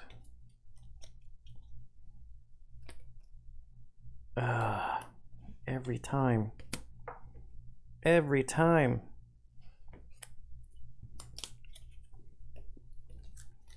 So now I have to lose this next card.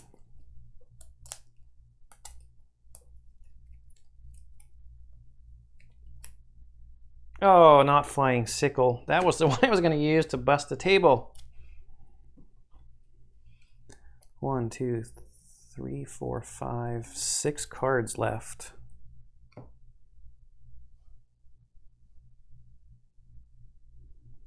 If I don't ever long rest, I won't be able to get his battle goal. No resting on this side. I'm going to use these 2 cards. So next turn, nothing to move down over there. I'll shuffle this in just a second. He's going to go at speed 24. His is easy.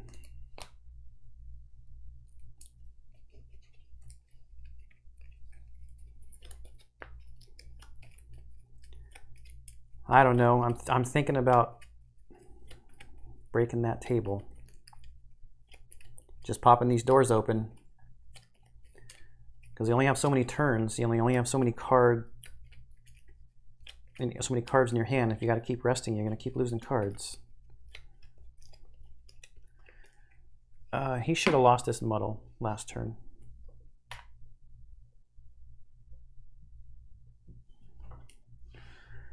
Because if I don't bust this table, maybe I should have long rested. That might have been stupid. Probably was stupid. I have this attack 4 at range 2.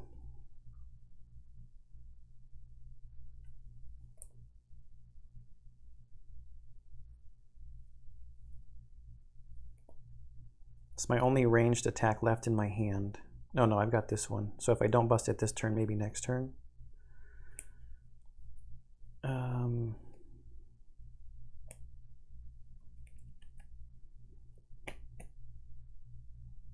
I'm going to try it. I'm going to break that table and pop these doors open. I don't really have to worry about this room. And so maybe the plan over here.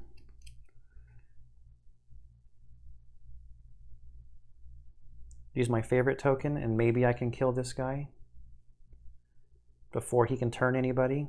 Then I got to worry about this guy coming up and starting to turn people.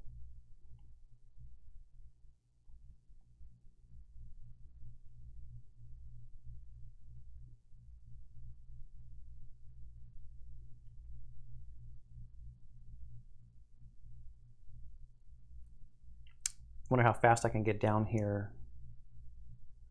I think I got to do it, or it's just a wasted turn. He would be doing nothing. So I can't get him close enough to... I've got to move 2. 1, 2, 2, 3. I don't have any range 3 attacks.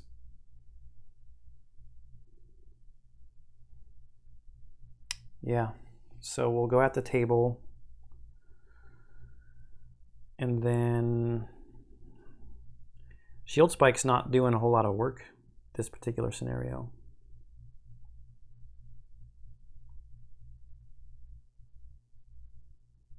If I can bust that table up with jump, I should be able to get over my Sand Devil and get into this doorway to work on this table.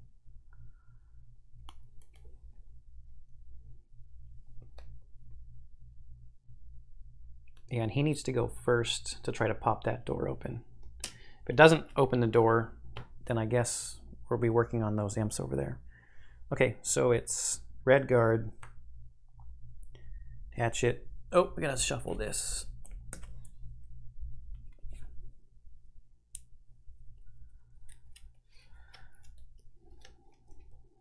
This one's, I think it's going to be close as far as running out of cards, because I still have these tables to bust up.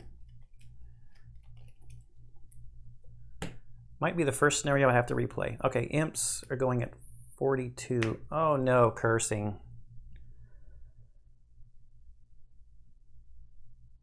Cursing at range 3. Don't not like that.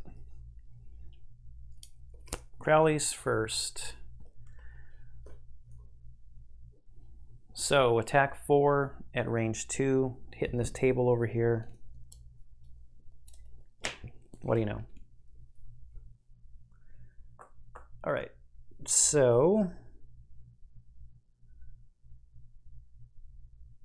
I believe that's just going to automatically unlock all these doors.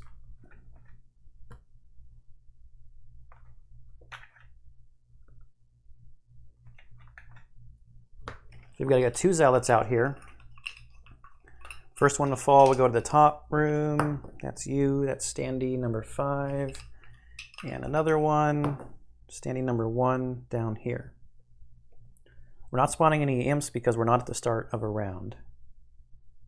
Ooh, but these 2 guys are within range 3 of that guy. Ooh, bummer. All right, with zealots revealed, we need to give them a card. So they're going to go at 35. Move, and they want to do a melee attack. All right, so that was Radiant Sickle. That's going to get light out there. Now I can move 2 with jump. 1, 2. And let's take care of this enemy spawning thing next turn.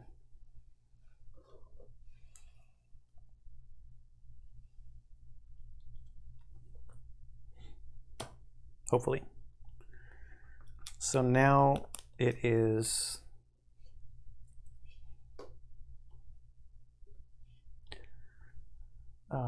Killian's turn. Attack 3, range 3. We're going to throw our favorite token at standing number 5.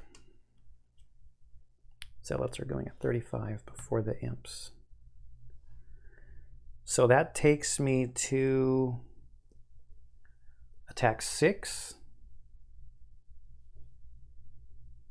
I need a +1 for 7 so that when because he's going to be wounded.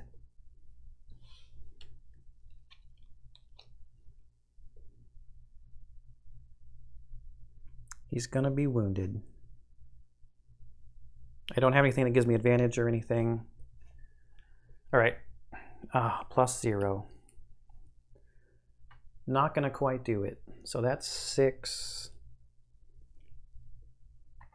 And he's wounded. I could push him, but there's nowhere to push him because of that table back there.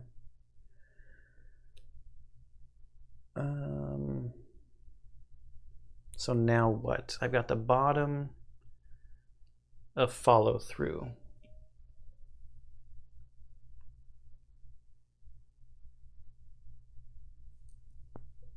Good push.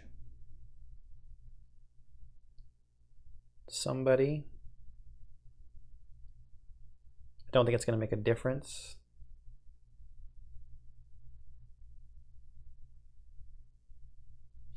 I should probably move in here just so I don't get blocked out. I can see that table from where I am though. Maybe I don't.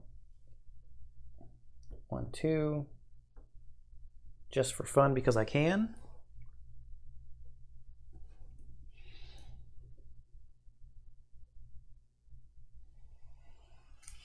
Wonder if I should have gone after the table.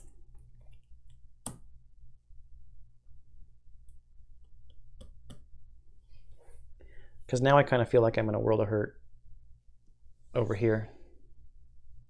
I feel like I'm in some good trouble now.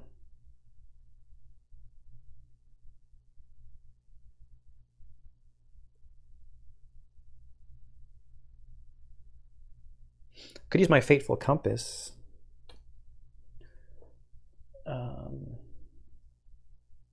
I want to stay close enough where I can hit that table at range 3 though.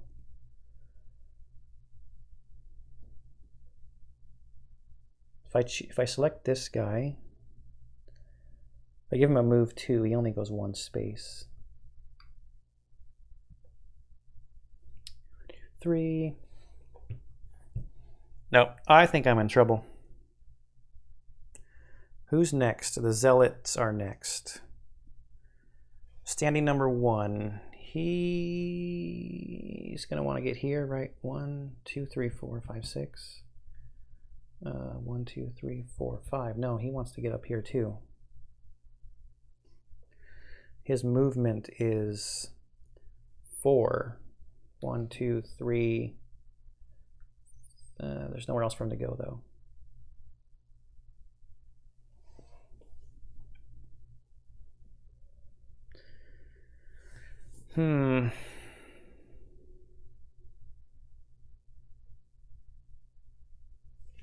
This guy, he's going to take a step forward.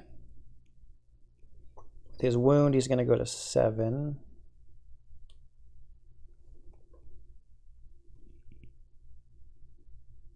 And then he will attack at attack -1.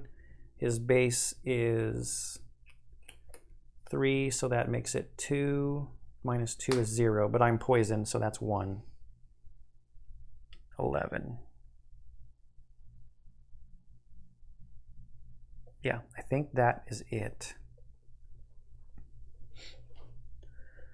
Black Imps over here. They want to target 2 within range 3. 3. But their movement is only 1. So he could go here. There's nowhere he can get, either of them can get to get both of us. I don't think they're going to move because they're already out of range. So we'll start with standing number 1. To attack -1. I am poisoned. So it's 2 minus 1 is 1. With poison takes it to 2.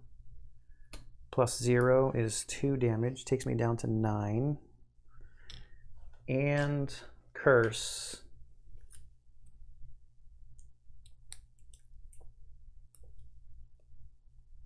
And then the next guy is going to curse me as well. So he is also at a base of 2. Plus 1 is 3. Takes me down to 6.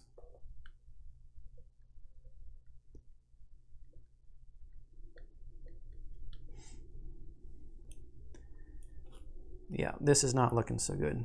Fortunately, though, this guy's going to die.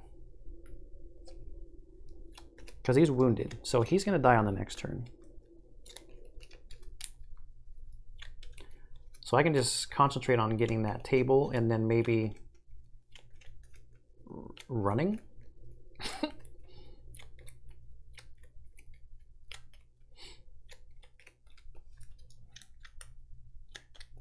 To get these curses in here, I'm going to need to short rest. There's no way I can long rest. Just stand there and take a bunch of damage. It's too bad my heal card is a top card also.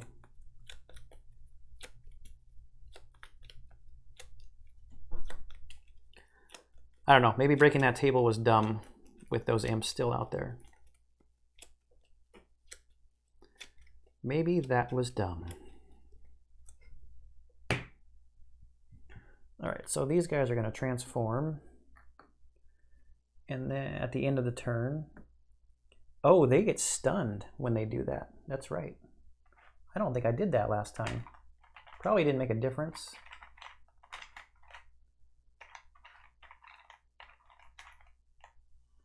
Stun and stun.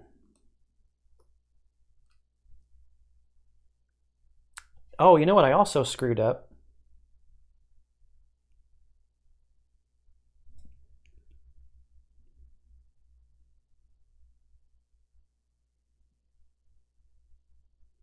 But this doesn't make any sense. It says, at the end of every round, each zealot kills one black imp within range 3 of it. And spawns one elite blood imp in the hex in which that black imp died. Blood imps act before black imps, but do not act in the round they are spawned. I guess it's just trying to tell you that, yeah, they do spawn at the end of the round, but unlike normal spawning, they're not going to actually act in the round that they spawn. So, okay. I guess it makes okay sense. I think we need a short rest here. Killian still has quite a few cards. He still has 8 cards in his hand, I guess. Got my Fateful Compass in case guys are too up close and personal. I still have a stamina potion. Studded leather. The healing potion, it's unfortunate that I'm poisoned, because I don't really benefit from using the healing potion. Follow through? Sure. It's not my big heal, so that's fine. All right, what do I have that I can throw at that table? Do I use repeat shot and just try to take it out?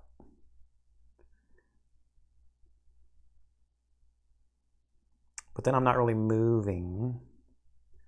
Should probably do this move and heal to get this poison off of me, and then I can use my healing potion to get some stuff back.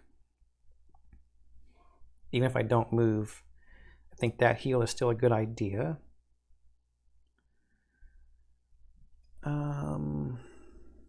Man. Attack 4. And hopefully I get lucky on the card draw to take out the table. I think that's what I got to do.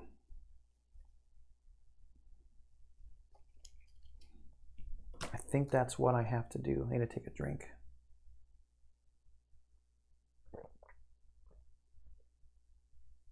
What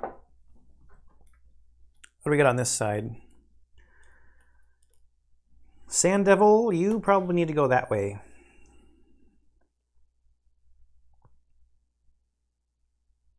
And let me worry about this over here.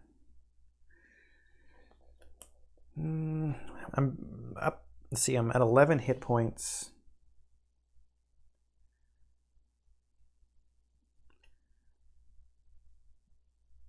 I need to move, and do I have anything at range? I don't have anything at range.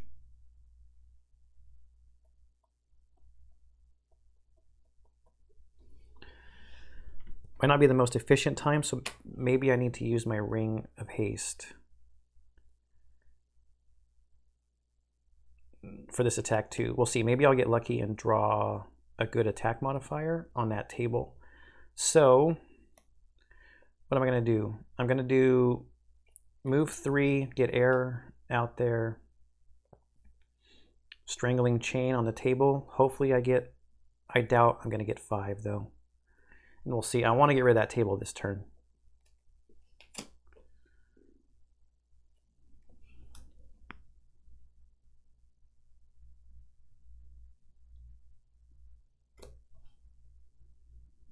Man, I don't know if it makes sense.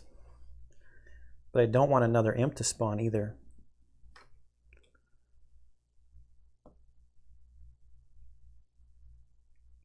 I guess I could long rest. take the damage, get this. I don't know. We need an imp card. They're moving and attacking at range. And the Zealot. Drain life, going at 27. He needs to die so he doesn't heal. He will. He'll die. He'll die, yep. Oh wait, he's stunned. He's not going to do anything. He's doing absolutely nothing. That should be down.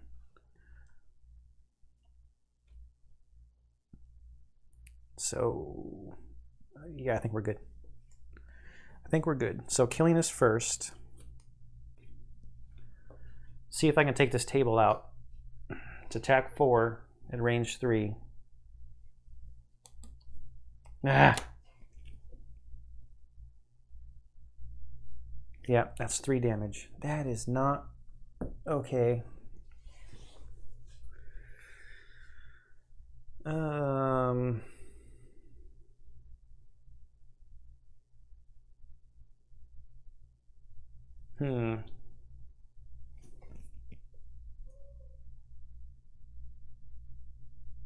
I gotta stay there.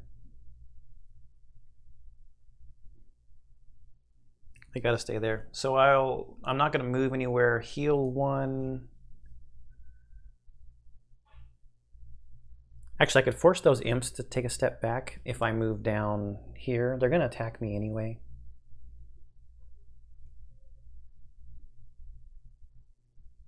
Yeah, they're gonna attack me anyway. If I could force him to take a step back, that gets a little bit closer for when Crowley's done in here and he's gonna move this direction. With the heal 1, that's just gonna get rid of my poison. I'll use the healing potion to heal 3, so that's gonna take me from 6 up to 9.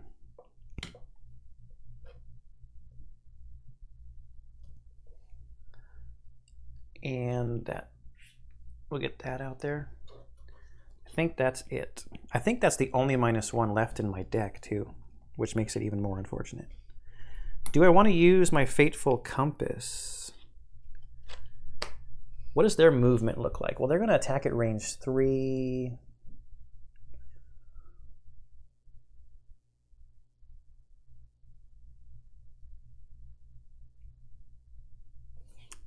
So here's actually an interesting idea. I could use my Fateful Compass to get this guy out of the way and take a step in so this guy attacks at disadvantage.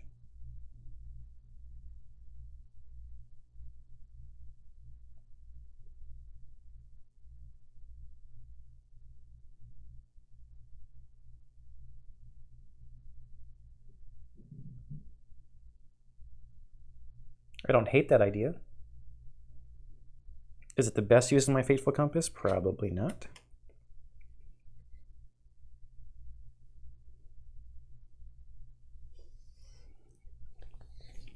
Okay. Now we'll go over here.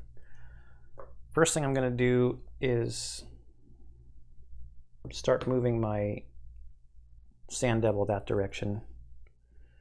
Some more enemies that way. Then I'm going to do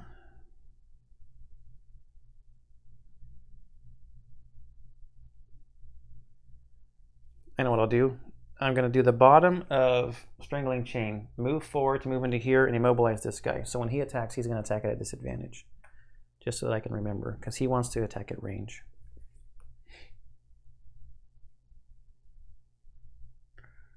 Then I'm going to do the top of Shocking Advance, attack 3 on the table. So it's short 1. Makes it 4. That will bring that and that out at the end of the round. Then I'm going to use my Ring of Haste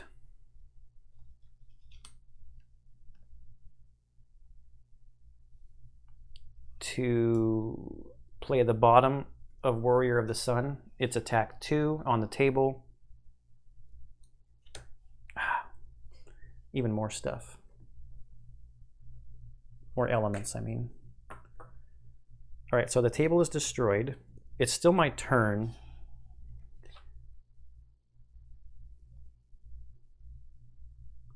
Do I want to use my chain armor?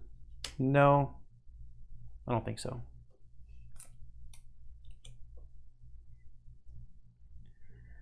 Okay, so who's first? The Zealots are first. Standing number 1, he's stunned. He's not going to do anything except remove his stun marker. This guy over here will die from his wound from my favorite token. Drop my favorite token. Which is going to help because it's not going to turn this guy back here. And all this stuff is gone. Okay, Zealot's done. Black Imps first. Standing number 1. He's immobilized, so he can't move. He's attacking at range, +1. Makes it a base of 3, but he's disadvantaged because he's next to me. So we draw 2. -1 makes it 1. We'll take that to go to 10. Over here. Same thing. He can't move anywhere. So he's at a disadvantage. I did that wrong. It should have been 2 damage. Sorry. It's 2 damage because it's attack +1. His base is 2. +1 is 3. -1 is 2. And I don't have any shields going at the moment because I chose not to use chain armor. However, I should use heater shield. I'm going to use heater shield to make it go down by 1, plus he will suffer a damage. Well, so that's imp number 1. Suffers a damage from shield spikes because he's adjacent to me. And his immobilize is gone. Okay, back over here. At a disadvantage. His base is 2, +1 is 3. -1 makes it 2. Takes me to 7. Now we go to Blood Imps. This guy is standing number 7. I'm already within range. We've had quite a few negatives come out.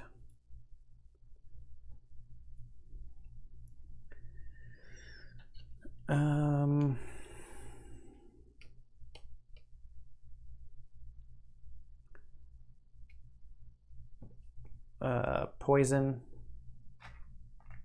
and poison from those black imp attacks. Now these blood imp attacks with the poison on them. So this first guy, he's attack 3. Just drawing 1. +0 with the poison makes it 4. That's going to take me down to 3.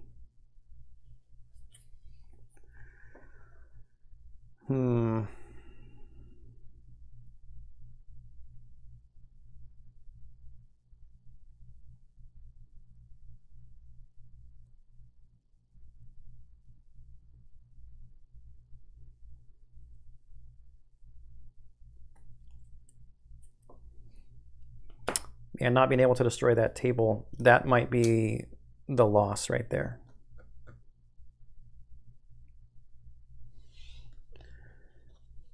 I should have used this stamina potion to get this card back.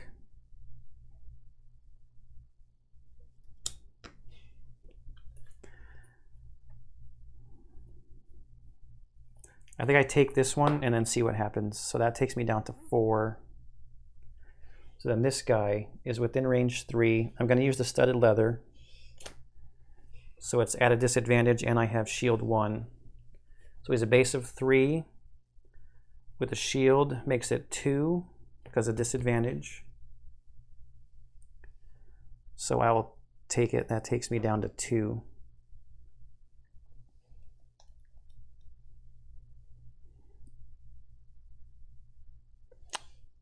With the poison. Takes me down to 1. Yikes. This is close. We have to shuffle here.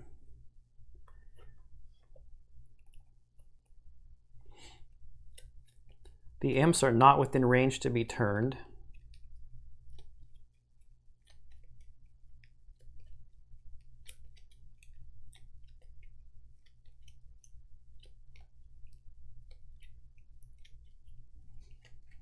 I don't know if Killian's going to survive this. I probably should have tossed a couple of cards there.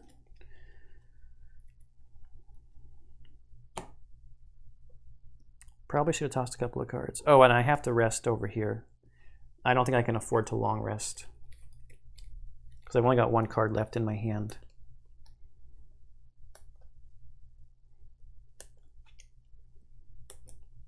I need to move as much as I can out of that room and get over here to become the object of those guys' desires, I think. Shocking advance, sure. So what is that? 1, 2, 3, 4, 5 cards. I'm running out of time. And now I'm poisoned. Oh, and Killian should be muddled from the blood imp attacks. Because why not? Everything else is going terribly. That poison, actually, yeah, that sucks.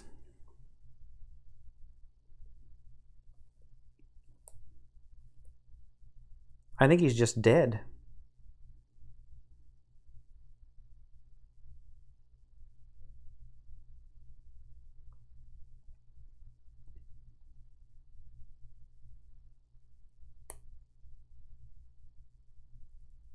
I'm going to have cards in hand.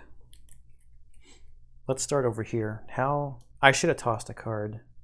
What I should have actually done is use this stamina potion. I might have to go back.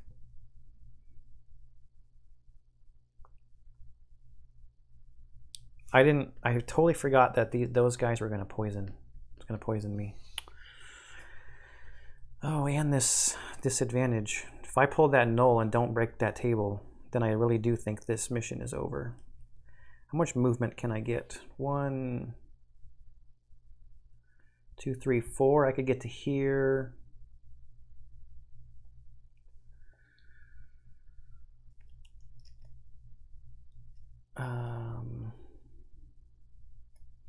I can muddle this guy and make him suffer damage with my Sand Devil. Having the Sand Devil sit over here wasn't smart either. Maybe heal 4. Oh wait, I've got that on me still. Got that poison on me. I gotta move big, so let's move 4. That'll get me here. I don't have attacks that go that far though.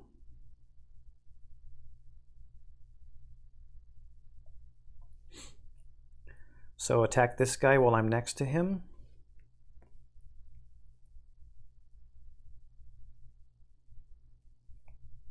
I actually don't have a decent attack for a melee right now either, other than this Strangling Chain, which is my good move. My boots are used.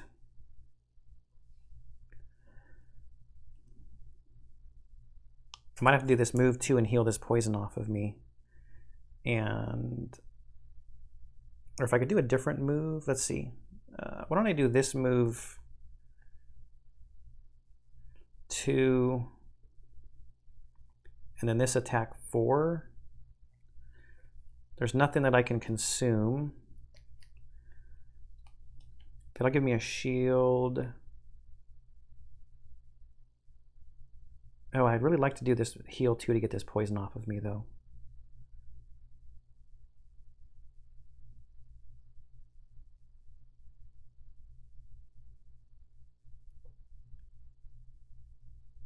I do this attack 3 and this move 2. Attack this guy next to me.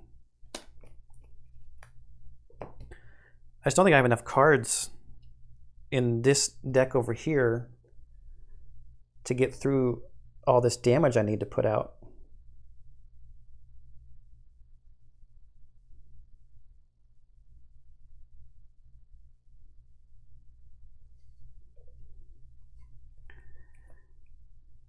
How can I survive over here? Oh, I'm going a little too quick because I should be spawning imps, that's going to change the move because now there's going to be an imp in the way. Oh, but I'm jumping, I guess. Oh, wait, no, an imp doesn't spawn down here, but one will spawn up there. Ah, not taking that table out.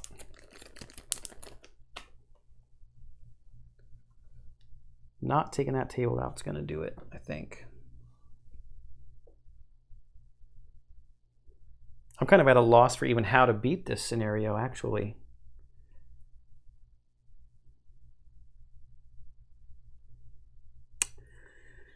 Well, there's always Ricochet. And with this stupid poison. I've already used my healing potion. I just need to survive one more turn.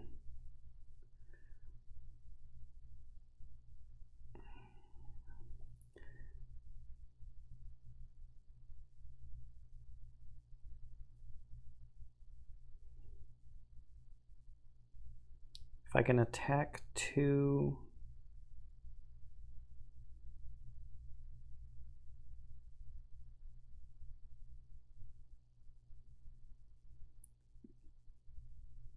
If I ricochet,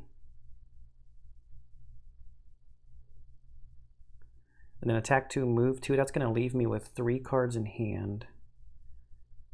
But I'm gonna be the target of so many attacks.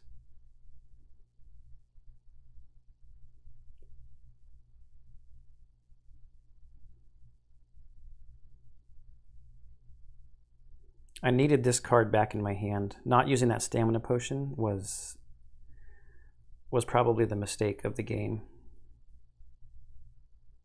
where I could have played better.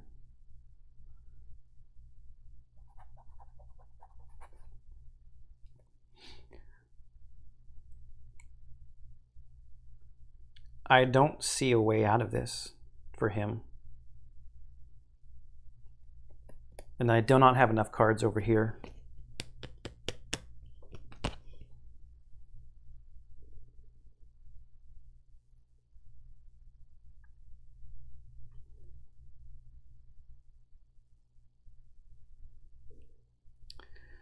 So let's ricochet and do the bottom of close cuts.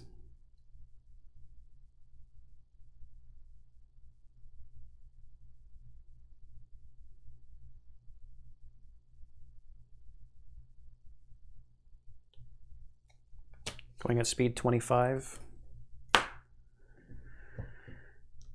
And what are they going to do? The imps. Wow, the imps are going to go first. They're not actually even going to attack. Holy cow, that might save my butt.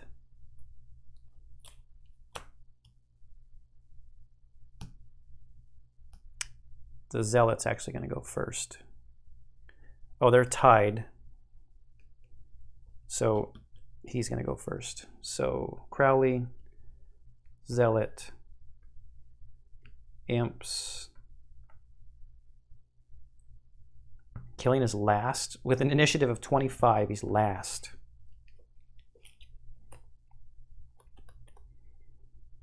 All right.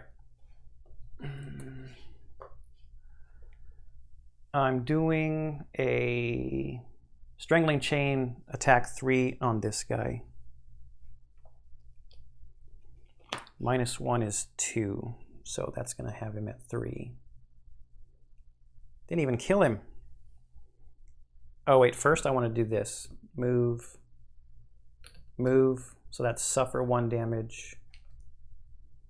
That's standy 7. And it's going to muddle him, not going to make any difference.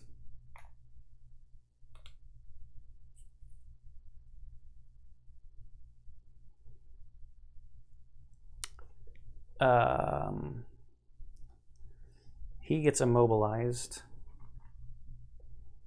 Not going to make a difference. The bottom of Radiant Sickle 1. 2. Heal 2 just gets rid of my poison.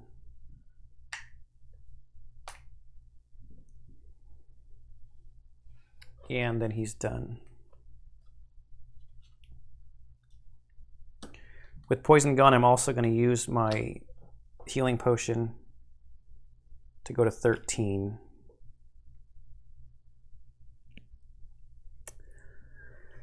Okay, so now tip the scales. We got a bunch of strengthens being thrown around. Actually, no, he's first. Move +1 with jump. So that gives him a move of 4, and he wants to do a melee attack. 1, 2, 3. Attack -1 takes him to 2. Oh, you gotta be kidding me. He's gonna wound me, and I've got 1 stupid hit point. I gotta lose 2 cards because of this.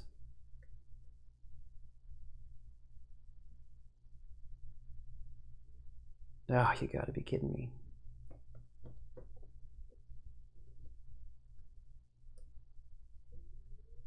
Yeah.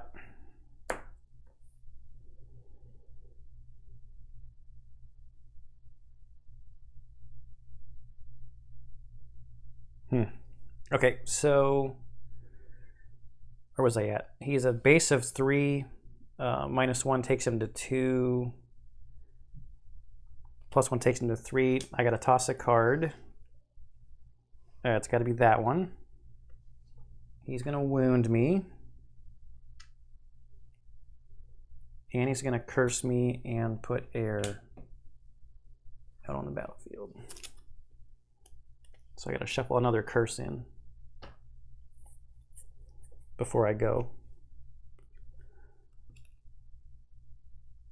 Poison doesn't matter because I tossed a card. Now these guys are just going to throw a bunch of strengthens. I'm already muddled, so that's not going to do anything. This guy will muddle Crowley though.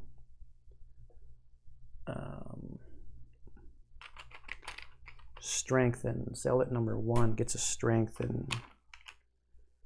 Black Imp 7 gets a strengthen.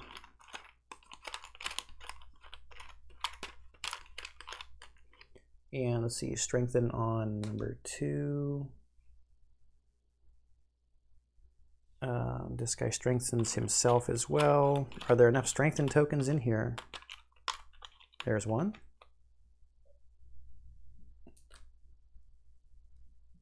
There's one more blood imp out there.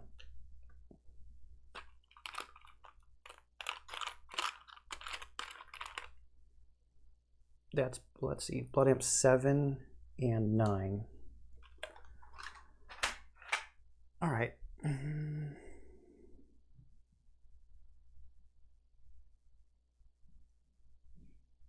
I believe that's everybody's turns. Oh wait, no, I forgot this one. So this wound would kill me. I gotta lose a card to prevent it.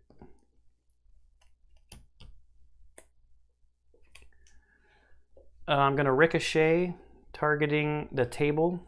It's attack 2. I am muddled though, and I've got 3 curses in my deck. So this isn't great.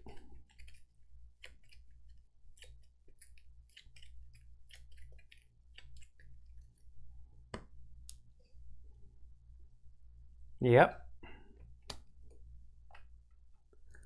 Does not destroy the table. I lost. Ricochet will go after standee #2, I guess. Still muddled. Is 2 damage. So now I guess I should just go for experience points and money, I guess. And attack 2, move 2. I guess we'll attack the same guy.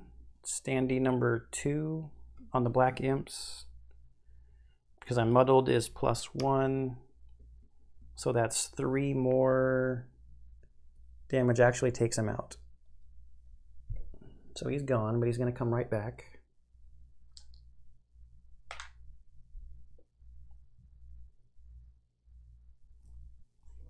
And move 2. Let's move here.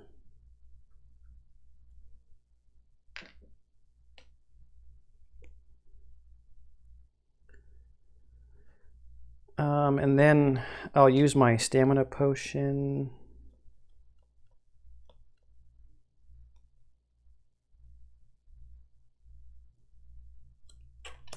To get care package back into my hand.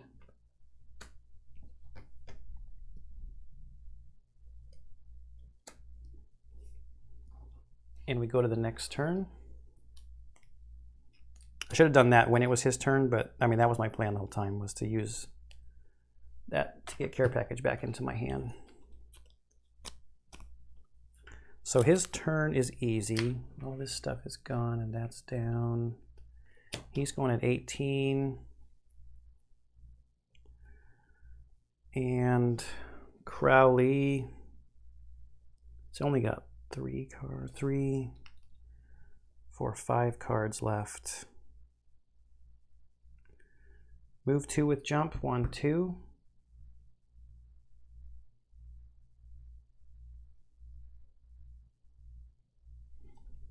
This would be gone.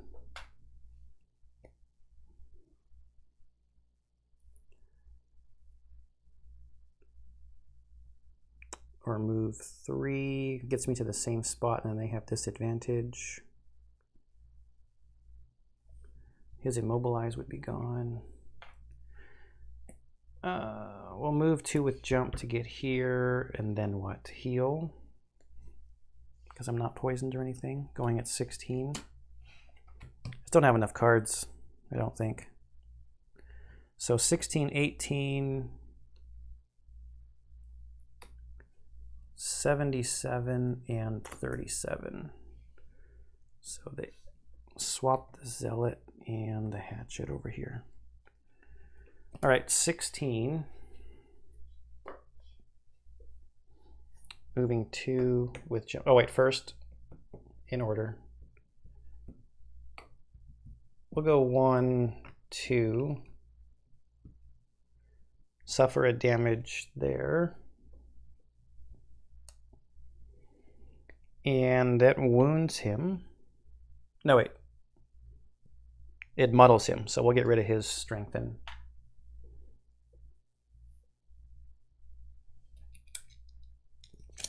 All right, so now we'll move 2 and then heal 4. So I've got enough hit points over here, just not enough cards. And an XP. Just not enough cards.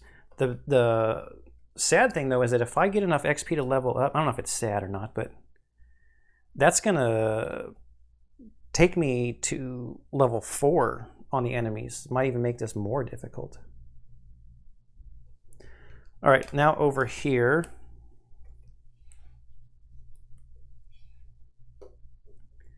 I should have spawned that guy.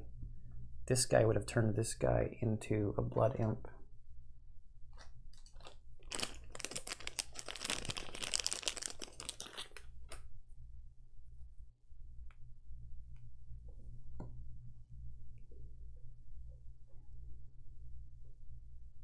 Yeah.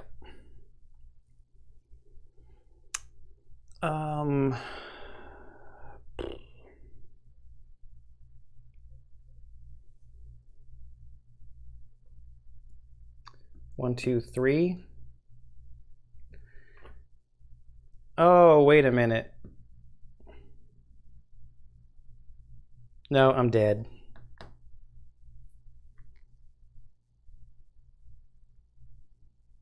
Yeah, I'm dead. That plan just didn't work. All right, I'm going to fail this scenario.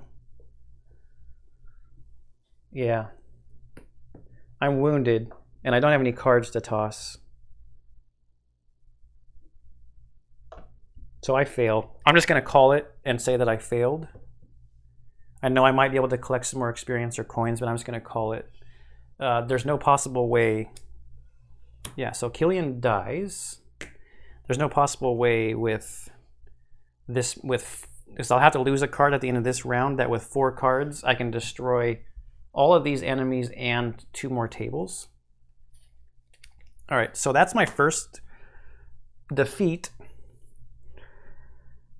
Yeah, so this is one where if anyone has any strategy ideas for this particular scenario, I screwed up, I know, by not using my stamina potion when I should have to get my care package card back. That I know I screwed up.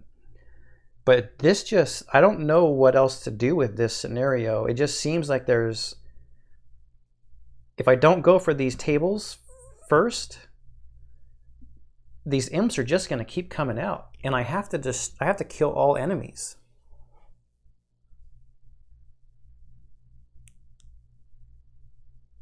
Maybe having 2 setup cards is a bad idea. Shield spikes might not be the best card. Might not be the best use of this card for this scenario. It does have a heal 2 on it. I don't know. So when I fail the scenario, I think I do get to keep the experience and the money. Let's see. Yeah, you keep experience from the blue dial. And I keep the gold, get those curses out of my deck, and then see if I level up, and then I can shop for items. So, all right, so, and these battle goals, since I did not succeed in the mission, do not count. Well, here we have a good example of how not to play scenario 15, it seems like, or how not to play these 2 characters with these particular decks in scenario 15. Yeah, so if you have any ideas, leave them down in the comments. I'll probably be waiting another day. I don't know, maybe I can't wait another day before I go at this particular scenario again and see if I can beat it. So I hope you enjoyed. See you next time.